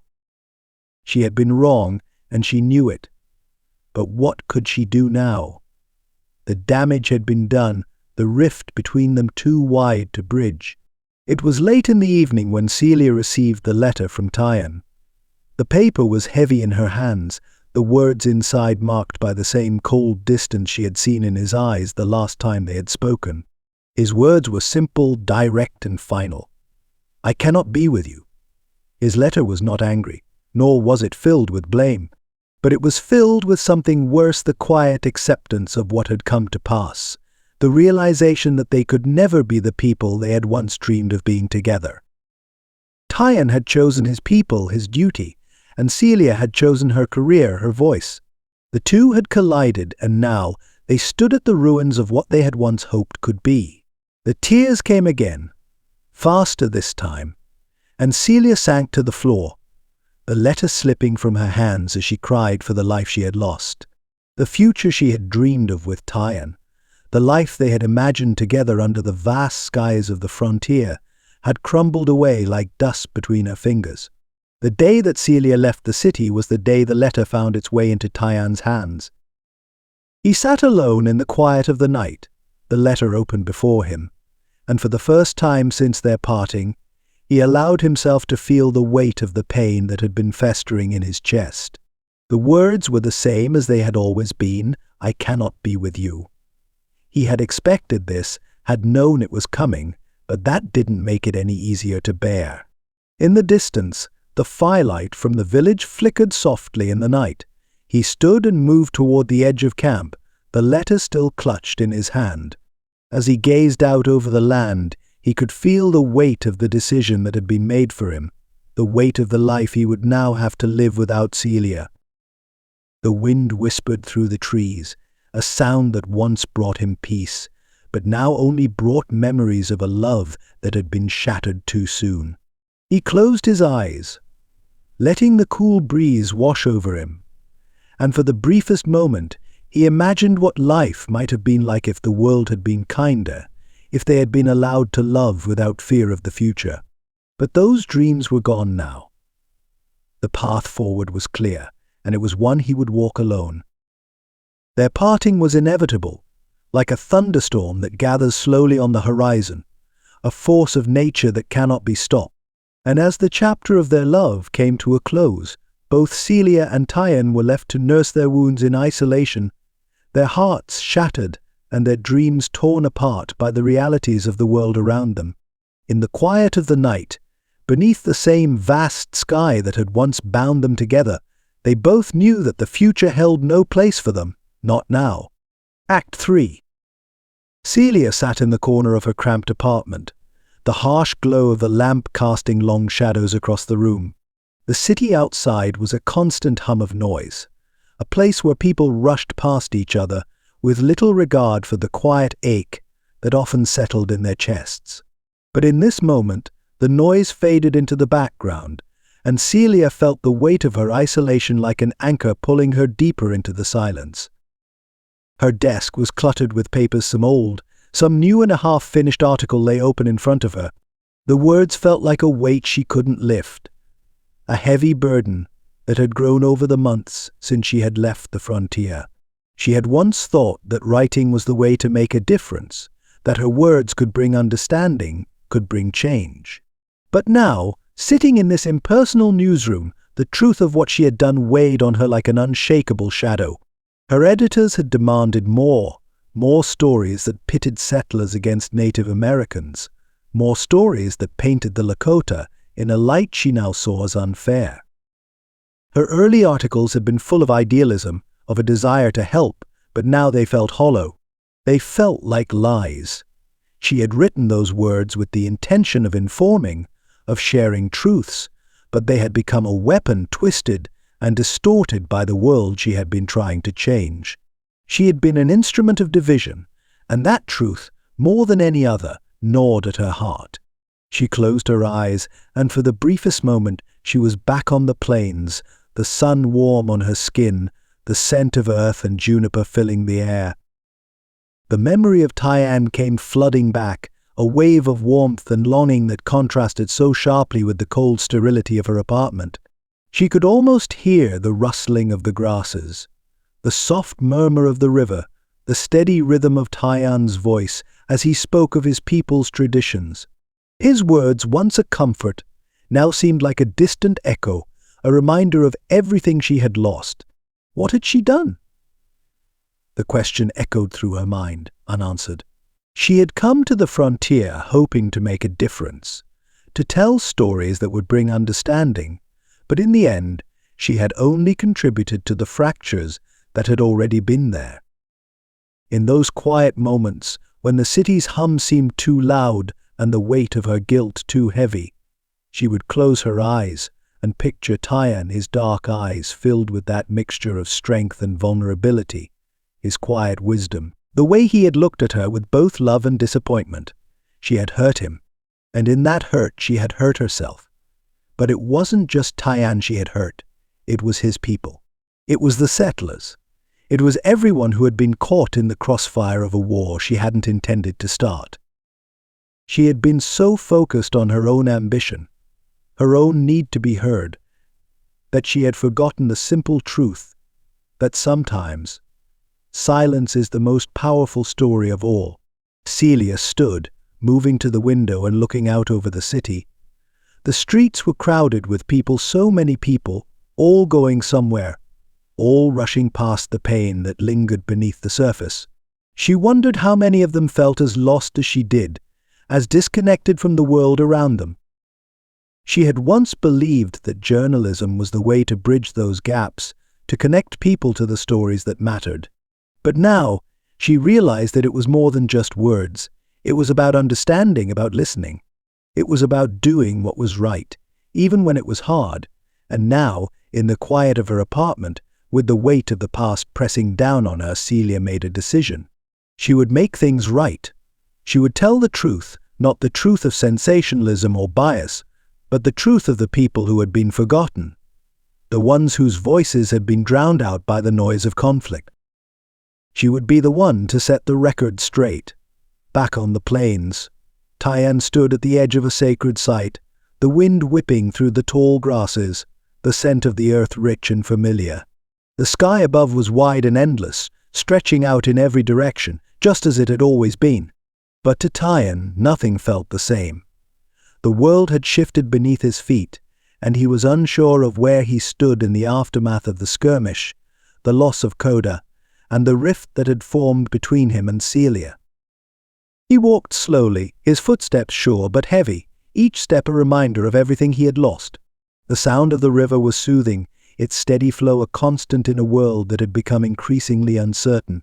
The sacred sites were familiar to him, places where his people had come for generations to seek guidance, to find peace. But now, as he stood there alone, he could not find that peace. He had always been taught to honor the land, to listen to the wisdom of his ancestors, to carry the weight of his people's history with pride. But now, everything felt uncertain.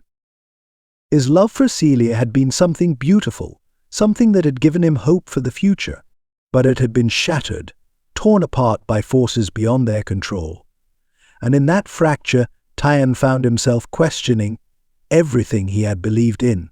He knelt at the edge of the sacred site, his fingers brushing over the smooth stones that had been placed by his ancestors.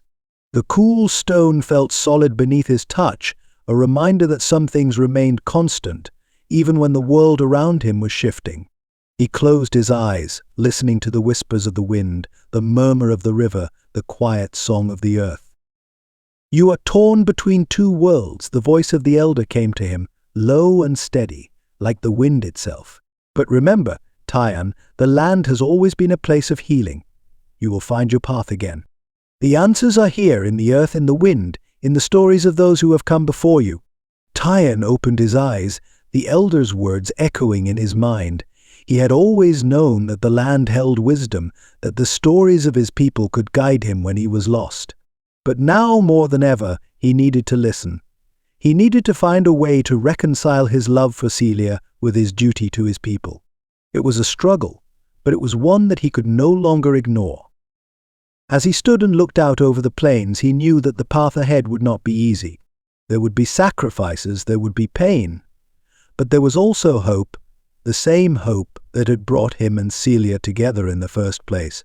And he would find a way to honor that, to honor her, even if they could never be together again. The chapter shifted between Celia's quiet solitude in the east and Tyan's reflective moments on the plains, the distance between them growing but their resolve strengthening. Each of them, in their own way, was transforming Celia from a reporter seeking answers into an activist determined to tell the truth, and Tyan from a man caught between two worlds into a leader who would find a way to bridge the gap. Their journeys were parallel, each contemplating the sacrifices they had made and the possibility of reconciliation. The pain was still fresh, but the seeds of healing had been planted, and though the road ahead would be long and uncertain, both Celia and Tyan knew that they would one day find their way back to each other not as they were before, but as they had become. The cold chill of winter's breath had already begun to settle over the east, the streets of the city sharp with the bite of frost, as Celia moved through the newsroom with urgency. The world outside was a cacophony of noise and motion, but within the walls of the newsroom it was a quiet hum. The papers, fresh off the presses, lay in disarray across the desks, their headlines shouting stories that felt more like distractions than truths. Celia's mind, however, was far from distracted. She could hardly ignore the reports that had been coming through in the past few days, rumors, whispers of something darker on the horizon. At first, it had seemed like another one of those fleeting stories that stirred a brief flurry of attention before fading away. But as more dispatches came in, the weight of what she read became undeniable. A new crisis was brewing, a threat that could spark a war greater than any before. Celia's hands trembled as she read one of the latest dispatches, militia forces mobilizing on the frontier. Alleged land deal involving government corruption fueling tensions. Settlers are warned to stay vigilant. Rumors point to large-scale efforts to claim indigenous land through force. Her stomach twisted with dread. The frontier, which had already been so divided, was now teetering on the brink of something even worse. The very thing that had torn her and Tyan apart was now being exacerbated, manipulated by powers outside both their worlds. A breath came fast, but she forced herself to keep reading. Each word seemed to tighten the knot in her chest. The reports were vague, fragmented pieces of information that hinted at darker forces at play. A corrupt land deal, the exploitation of tensions between settlers and the Lakota, a militia with growing numbers. It was all too familiar, too dangerous. She had seen how easily words could stoke fear and hatred, but now the violence that had once seemed far away was coming ever closer to the reality of what she had feared. As the final words of the dispatch blurred before her eyes, Celia knew one thing with certainty: she could no longer stand by. The lessons she had learned, The guilt she carried had changed her. She could not stay locked in the confines of her apartment, continuing to write the kind of sensationalist pieces that had only made matters worse. She had to go back to the frontier. She had to be there to witness the truth, and more importantly, to expose it. In the vast open plains, the sharp winds cut through Tyan's bones as he stood at the edge of his village, looking out toward the distant horizon. The fire in his heart had not yet dulled, though the past weeks had been a slow burn of grief and uncertainty. After the skirmish, after the parting from Celia, he had retreated into the solace of his people, attempting to find peace in their traditions. But peace had become an elusive thing, slipping further away as he heard whispers of a new threat. He had learned of the militia movements, of settlers coming together under banners of greed and fear. He had heard the rumors of a corrupt land deal, one that promised to tear his people's lands from under their feet, all in the name of progress. The weight of it sat heavy in his chest, the knowledge that his people would face another battle, not one born of their own making, but one that would have consequences for everyone. In the heart of the village, Tyan gathered a small group of trusted leaders, men and women who had seen enough hardship to recognize the signs of something darker on the horizon. They sat in silence, the room heavy with the quiet tension of those who understood the stakes but did not yet know how to act. Tyan stood before them, his voice low but filled with a strength that came not from his size but from the deep well of his people's history. There is a new threat coming, a threat that does not come from within our lands but from the greed and fear of others. We cannot turn our backs to it. We must stand united. Our people, our lands are at risk. But we have been through worse. We have faced trials that sought to destroy us, and we have survived. He paused, his gaze sweeping over the faces of the elders and leaders. Their eyes were filled with doubt, with weariness.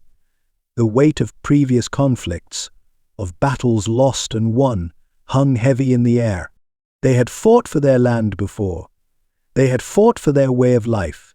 And here they were again, facing the possibility of another war. But we do not fight just to survive, Tyan continued, his voice gaining strength with each word. We fight for our future. We fight to preserve not just our way of life, but the very spirit of our people. The settlers, they are not our enemies. Not all of them. We must remember that. We must stand together, not just in the face of this danger, but for the future of both our peoples. If we do not, we risk losing everything. The silence in the room was palpable, the weight of his words sinking in. One by one, the leaders nodded, their faces grim but resolute.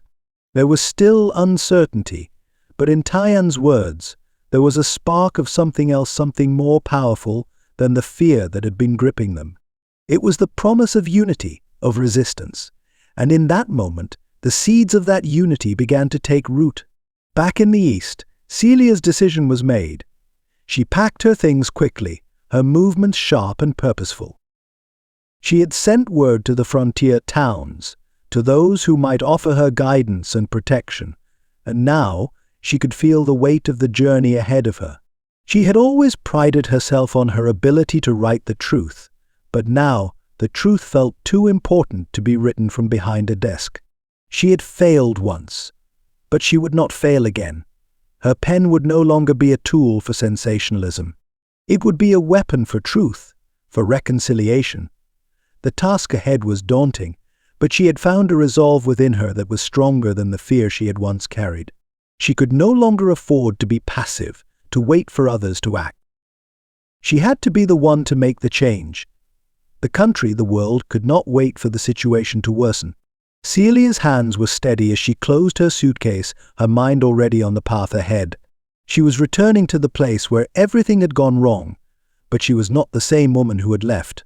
She had learned, grown, and now it was time to put that knowledge into action. She could no longer be an observer.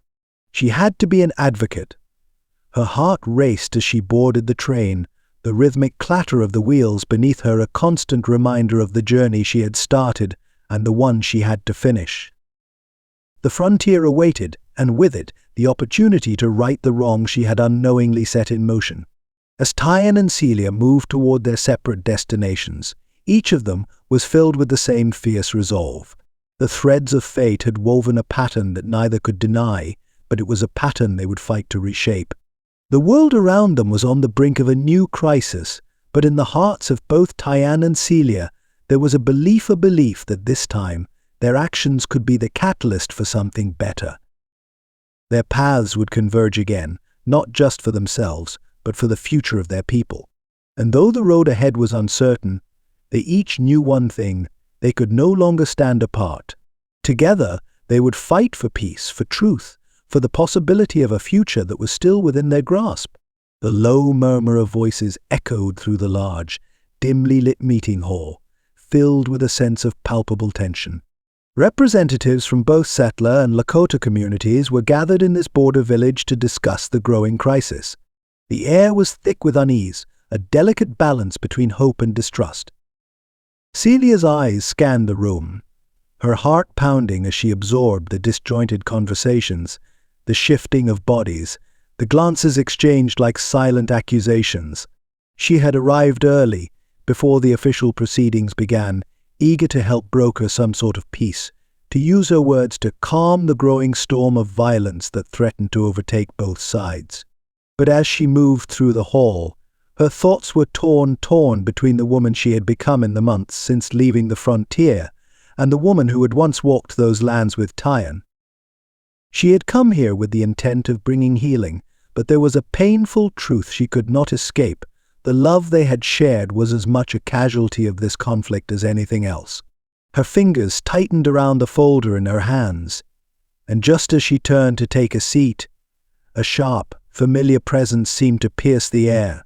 Across the room Tyann stood, his tall form casting a long shadow, his dark eyes locked onto hers with an intensity that made her heart lurch.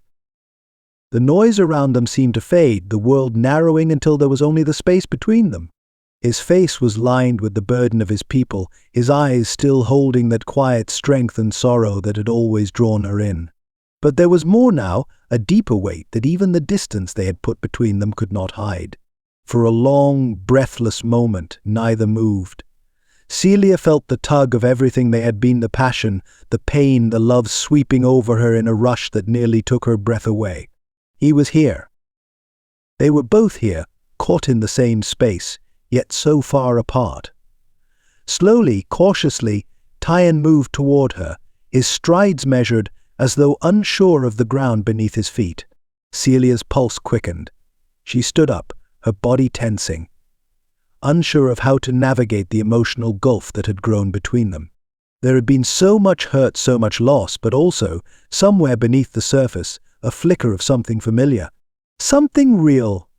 Celia, Tyann's voice was low, almost hesitant, as if the very sound of her name held more weight than he could express. His eyes softened slightly, but there was no mistaking the wariness in his gaze. "You came back," she nodded, her breath a little too shallow, her heart a little too loud. "I did. I didn't know how I could stay away, not after everything that's happening." Her words felt hollow, thin, but they were all she could offer in this moment, the rawness of the past still too fresh to confront fully. There was a beat of silence, charged with unspoken things. Celia searched his face, looking for any sign that they could bridge the divide between them. But the only certainty she could grasp was the undeniable truth they were both leaders now, both carrying burdens greater than themselves. And though that truth created a wall between them, it also pulled them together in ways they hadn't expected. "It's good to see you," Tyann said at last, his voice quiet but sincere, his hand hovering as if uncertain whether to touch her or retreat. The words, simple as they were, settled between them like a balm. She took a step closer, still unsure, still reeling from the complexity of what they had lost and what they still might have. "It's good to see you too, Tyann," she whispered, her throat tight. Their eyes met, and in that moment, everything seemed to stand still, the noise of the room, the weight of the past, the uncertainty of the future. And then, as if guided by some unspoken understanding, they moved away from the crowd, seeking the quiet of a secluded corner where they could speak without the weight of prying eyes. The air between them was thick with unspoken words as they sat at a small table, the distant hum of a gathering storm stirring in the air outside. The fire crackled softly in the hearth, the warmth of the flames a stark contrast to the cold that lingered in Celia's heart. She glanced over at Tyann, his face drawn with the weight of everything they had both endured. His eyes were distant for a moment, as if he were still struggling to reconcile the man he had been with the man he had become. He reached for the bottle of whiskey on the table, pouring them both a drink, his movements slow, deliberate. As he handed her the glass, his fingers brushed hers, sending a shiver down her spine. She looked into his eyes, her breath catching as she tried to put into words everything that had been left unsaid. "I've spent so much time wondering if we could have been different," she said quietly, her voice trembling with the emotion she had long held inside. "I've spent so many sleepless nights wondering if things could have turned out better, if I could have done more." Tyann's gaze softened, and he leaned forward slightly, his voice low. "We both did what we thought was right, Celia. But sometimes what's right isn't enough, and what's left in its place is broken." The words stung, but they were the truth. She nodded, biting her lip as the flood of emotions threatened to overwhelm her. "I know," she whispered, her voice thick, "but that doesn't mean we can't rebuild. It doesn't mean we can't try." Tyann's expression faltered for just a moment, and then his eyes softened, filled with the vulnerability she had once known so well. "I'm sorry," he said quietly, his words an admission that they both needed. "I never wanted to hurt you. I never wanted to hurt us." "I'm sorry too," Celia replied, the tears threatening now. "I thought I could change things with my words. But all I did was make everything worse." They sat in the quiet for a long while, the weight of their shared history hanging between them. Outside, the storm began to brew, the wind howling as it tore through the trees. Inside, however, there was stillness, a shared silence that spoke louder than any words. When they finally looked at each other again, it was with a new understanding. The tension between them had not gone away, but something new had taken its place. It was not a perfect understanding, not a perfect reconciliation, but it was something that could grow if they let it. The decision was made between them, unspoken but clear. The mission they had both been thrust into, the cause that now united them, would require all the strength they had both individually and together. They would work to expose the corruption behind deals, to rally both the settlers and the Lakota to stand firm, to defend their homes and their families from those who sought to profit from their suffering. Celia would write, her words now more powerful than ever, not to incite division, but to expose the truth, to rally support for the peace they both desperately wanted. And Tyann would mobilize his people, calling on the strength of their traditions, their unity, to face down the external threats that loomed. When they stood, side by side, ready to face the uncertain twilight of the world outside, it was with a shared sense of resolve. There were still many obstacles to overcome, many battles to fight. But for the first time in a long while, Celia felt the fire of hope rekindling in her heart. And in Tyann's eyes, she saw the same flicker, the belief that they could make a difference. Together. And so they stepped forward into the night, side by side, their hearts bound by the same cause, ready to face whatever storm might come. The days blurred into one another, each one stretching long and heavy with the weight of the task at hand. The pressure of the moment settled in, thick like the summer heat that clung to the plains. Yet in the heart of the border village, as news of the impending threat grew louder, there was a quiet determination building, a gathering storm of purpose. Celia worked tirelessly at her desk, the hum of the newsroom around her barely noticeable as her fingers flew across the typewriter. Each keystroke was filled with urgency, her dispatches detailing the rising threat of the corrupt land deal and the manipulative forces that sought to exploit the growing tensions. Her articles were not just reports anymore, they were calls to action, rallying cries meant to expose the truth and break down the barriers between the divided factions. Corruption thrives where silence is kept. The land is not theirs to steal, nor the bloodshed theirs to orchestrate. It is time to speak the truth, and the truth is this: we are stronger together. Her words, written in the quiet moments of the night, bled onto the pages with a fierceness she had never known. She wasn't just writing a story anymore, she was helping to build a movement. Her articles became the spark, igniting the embers of change in the hearts of those who had long felt powerless. Letters poured in, letters of support from settlers who had grown tired of the animosity, from indigenous leaders who had seen the threat firsthand, and from women who, like her, were determined to do more than stand idly by. Celia's resolve grew with each line she wrote. She knew she had only one chance to make a difference, one shot to expose the corruption that had festered for too long. And so she wrote faster, harder, her pen a weapon against the lies that had poisoned both communities. In the village, Tyan stood before a gathering of his people, his voice steady and powerful as it rose above the murmurs of uncertainty. The elders, the warriors, and the young ones who had come to hear his words all looked at him with a mixture of skepticism and hope. He had never asked for this role, never sought to be a leader in the way the elders had, but the call of duty rang louder than his doubts. His people needed him now, more than ever. The land is sacred. Tyan's voice cut through the tension in the air. But it is not just the land we protect. It is our way of life, our stories, our very future. We cannot let these people, the settlers, believe that their fear of us makes them strong. No, we stand together, or we fall apart. And I will not let us fall. The words hit harder than he had expected. His heart raced with the weight of them, but his conviction was clear. The elders who had once questioned his alliances now nodded in agreement, their faces set in determination. Slowly others joined in, women and men, young and old, all speaking of the need to rise above the divide, to show the settlers the strength that came with unity. Tyan's speech, fired by a deep love for his people and a desire for peace, had stirred something in them. A spark of hope. A call to arms, not of violence, but of peaceful resistance. We fight not with weapons, Tyan continued, his gaze sweeping over the gathered crowd, but with the power of our truth. We will stand, side by side, not as enemies, but as people who seek what is rightfully ours: respect, dignity, peace. The first draft of Celia's expose was finished by dawn, her eyes heavy with the exhaustion of long hours and restless nights. She could feel the weight of the responsibility in her bones, but there was no turning back now.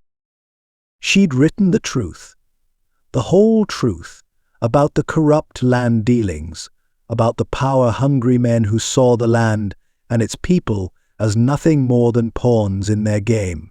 As her editor read through the piece, Celia's heart hammered in her chest. When he looked up from the pages, his expression was unreadable. "This is powerful," he said finally, "but it will rattle some cages. It's not just about the land anymore, Celia. It's about the future. You're asking people to change the way they think. I'm asking them to do what's right," she replied, her voice steady despite the storm of emotions raging inside her. They can no longer turn a blind eye. The article hit the presses, and like a wave crashing over the shore, it spread quickly. It was not just an expose, it was a call to arms. Her words were unyielding, vivid in their portrayal of greed, betrayal, and corruption. The public response was immediate, explosive, heated discussions in town halls, articles written in response, letters to the editor demanding action. Celia knew that the political figures in the region would soon have to reckon with the truth she had exposed. The public outcry would not be ignored, not this time. For once, the truth was louder than the lies that had held sway for so long. The time had come for the confrontation. Tyan led his people to the edge of the town, where the settlers had gathered, their faces hard with uncertainty, but also with the courage to take a stand. It was there, in the shadow of the rising tension, that the two forces would meet, not with weapons, but with their voices, their unity, and their shared resolve. The protest was peaceful, the march slow and deliberate, with each step a testament to the strength that had come from shared purpose. Tyan moved at the front, his posture strong, his gaze steady. He could feel the presence of his people behind him, their faith in him a weight that he carried with pride. They had come for a common cause, not just to fight for their land, but to fight for their future. As they reached the town square, Celia stood at the center, her face a beacon of determination. Her words rang out, not just to the crowd before her, but to the cities beyond, to the people who had yet to see the truth. She spoke with a fire that was unlike anything she had ever known, her voice carrying the truth of her people, of Taiwan, of the lands that were being torn apart by forces they could no longer control. "We are not enemies," she said, her eyes scanning the faces in the crowd. "We are people with a right to live in peace, to live with dignity. It is time for us to stand together. It is time for us to change the way we think about each other." As her words echoed in the town square, the ripple effect was undeniable. There were settlers among the crowd who stepped forward, nodding in agreement, their faces softened by the truth they had long ignored. Leaders from both sides began to speak, not with animosity, but with the shared understanding that this was the time to heal. The standoff, so fraught with tension moments before, began to dissolve, replaced by a tentative unity. Celia and Taiwan stood together at the forefront of the crowd, their eyes meeting with a silent understanding. Their shared mission had led them here, and though the future was uncertain, the path they had chosen was the one that could bring them peace.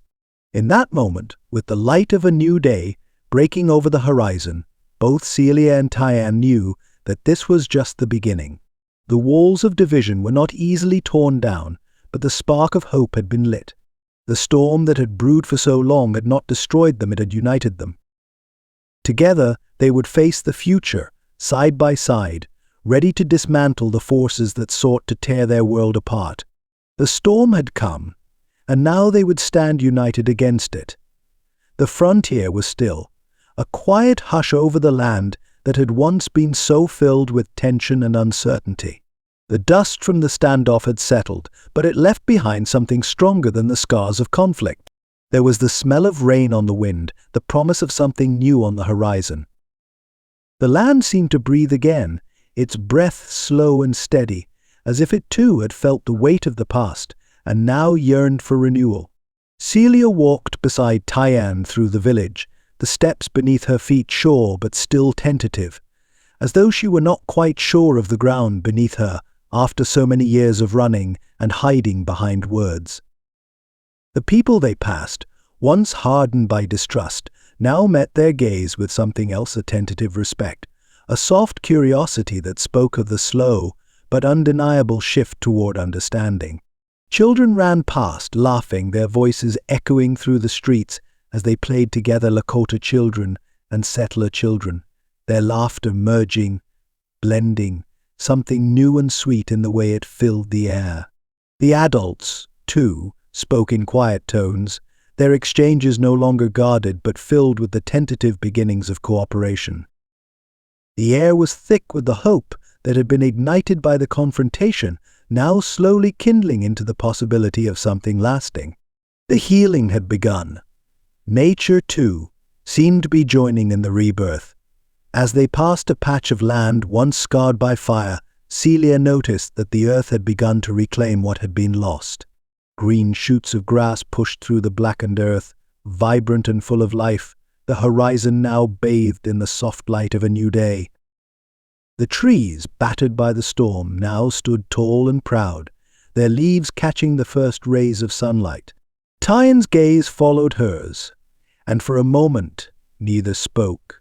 The silence between them was not the same as it had been before the painful distance, the unspoken words that had lingered like a shadow. No, this silence was filled with something else, something that grew with each passing moment. "There's a beauty in this," Taiwan murmured, his voice low, the words brushing the air like a soft breeze. "The land finds its way back. It always does." Celia smiled, her heart swelling with the truth of his words. "It does. Just like people, I suppose. We find our way back, too." She reached for his hand then, her fingers lightly brushing his, and for the first time in a long time, the simple touch felt like a bridge between two worlds, two hearts, two lives that had once seemed destined to remain apart. Later, as the sun began to dip low in the sky, Celia and Tyann found themselves at the edge of a quiet river. The water, clear and cool, ran gently over smooth stones, its steady current a soothing rhythm that mirrored the peace between them. The land around them was bathed in the soft hues of twilight, the fading light a gentle reminder of the beauty that could emerge after a storm. They sat side by side, their backs resting against a tree as the first stars began to twinkle above them. There was no hurry, no need for words. The silence was comfortable now, full of understanding, full of everything they had learned from each other, and from the journey they had walked together. Celia turned to Tyann, her gaze soft, and for a moment neither of them spoke. They didn't need to. Everything they had been through, everything they had survived, was woven into the quiet of this moment, the peace that had grown between them, even amidst the pain. "I never thought we would be here," Celia said softly, her voice a whisper carried on the breeze. "When I first came to the frontier, I had no idea how much it would change me, how much it would change us." Tyann's hand found hers, his fingers wrapping around hers with a tenderness that took her breath away. "I didn't either," he said quietly, his eyes searching hers as though he were still looking for the words to express everything that had been left unsaid. "But I know this, whatever the future holds, we have each other, and together we will face whatever comes." Celia felt a rush of warmth spread through her at the sincerity in his words. The distance they had once felt, the hurt, had dissolved into something new, something stronger. There was no need to make promises anymore, they had already made them with every step they had taken together.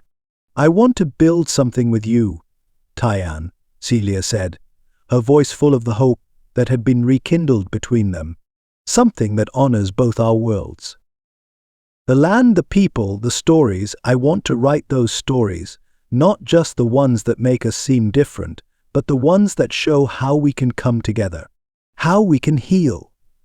Tyann's gaze softened, and he nodded slowly, as if her words had taken root in him as they had in her. "Then we will build it," he said, his voice resolute. "Not just for us, but for everyone who believes in peace." The sun sank lower, the last rays of light casting a golden glow across the river.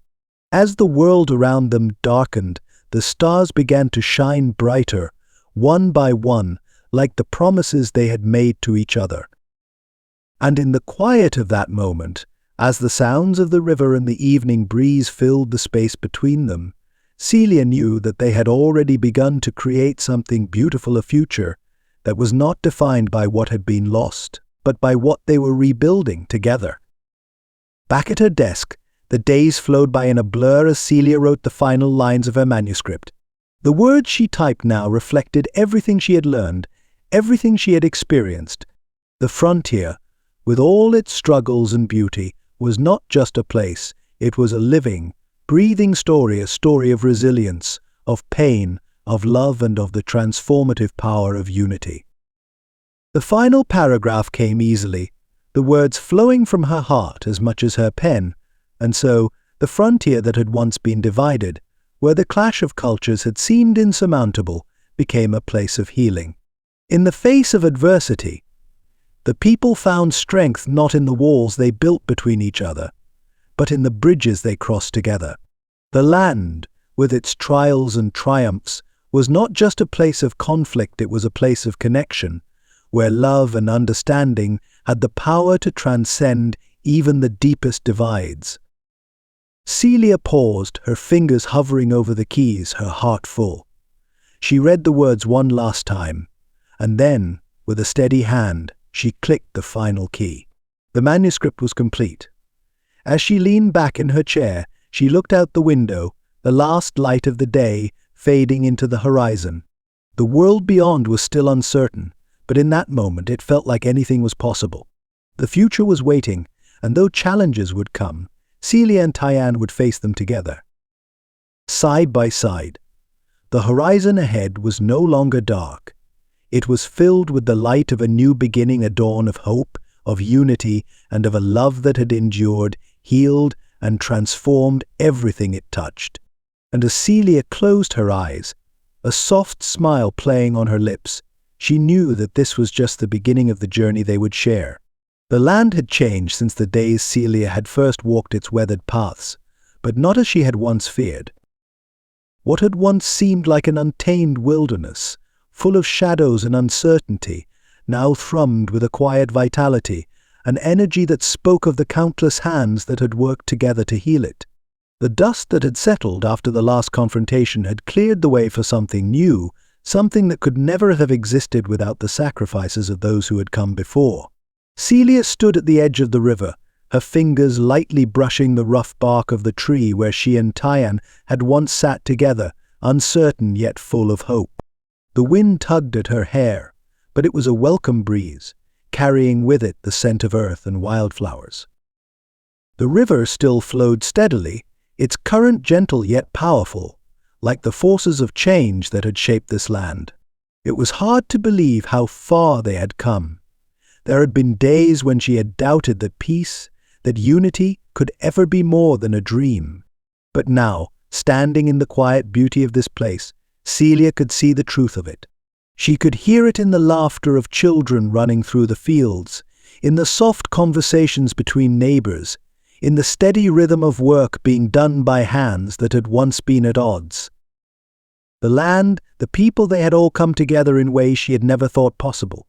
And somewhere, in the echoes of it all, was the love she had shared with Tyann, a love that had ignited the fire of transformation and left its mark on the world.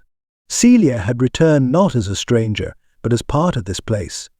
She had come full circle, back to the village that had once seemed so foreign, so full of distance and confusion. But now it was home not just to her, but to so many others who had found their way through the darkness. The threads of the past had woven into the fabric of the present, creating something new, something strong. She took a deep breath, her heart swelling with a quiet pride as she looked out over the land. The winds had changed, and with them the future had taken root. This was the legacy of their love, the quiet victories, the unseen moments of connection, the stories that would continue to unfold long after they were gone. Tyann stood with his people at the foot of a stone monument, its surface etched with the names of those who had come before them, their ancestors, their leaders, their fallen. It was a place of reverence, a memorial to both the pain and the triumphs of their shared history. Tyann's hand rested lightly on the stone, his gaze distant but not unkind. He had led his people through some of the hardest times they had ever faced, and he had emerged stronger for it. But he knew that strength had not come from the land alone. It had come from the unity that had been forged in the fires of conflict, the shared understanding that they had fought not for themselves, but for a future that was not defined by the scars of the past. The sound of footsteps drew his attention, and he turned to see Celia approaching, her figure framed by the fading light of the day. Her presence had always been a part of him, a part of this land, and now, in the quiet of this moment, she was there again, as much a part of the story as the land and the people they had worked so hard to protect. She reached him, her eyes meeting his with a softness that spoke of years lived, of battles fought and won. Her hand found his, warm and familiar, and together they stood before the memorial, their hearts aligned with the promise they had made to each other so long ago. As they stood side by side, a hush fell over the gathered crowd. The children who ran through the fields were still, their eyes wide as they looked toward the monument, toward the future that was being shaped by those who had come before them. In that silence, there was a sense of peace, a peace that had been hard won, that had been earned through love, sacrifice, and the unwavering belief that change was possible. And then, as if in response to that peace, the wind stirred the wildflowers at their feet, the soft blooms nodding in the breeze. It was a rare sight. These flowers had only bloomed in the harshest of conditions, their delicate petals symbolizing the resilience of the land, the people, and the love that had brought them together. Celia's gaze drifted downward, a smile playing at the corners of her lips. "They still bloom," she whispered, her voice filled with awe. "They do," Tyann agreed, his voice thick with emotion, "and so will we." Together, They watched as the sun sank lower on the horizon, casting a soft glow over the land, over the people who had come together to create something enduring. The light, warm and golden, seemed to bathe them all in its promise, a promise that the struggles of the past would never be forgotten, but that they would not define the future. The future was theirs to create. And as Celia and Tyan stood there, side by side, they knew that the echoes of their love, of their sacrifices, their dreams, their unwavering commitment to peace would never fade. They would live on in the hearts of those who came after them, in the lives that were touched by the work they had done together, and in the land that had healed because of it. The horizon, once dark with uncertainty, was now alive with the light of a new dawn, a dawn that would carry the legacy of love, unity, and hope for generations to come.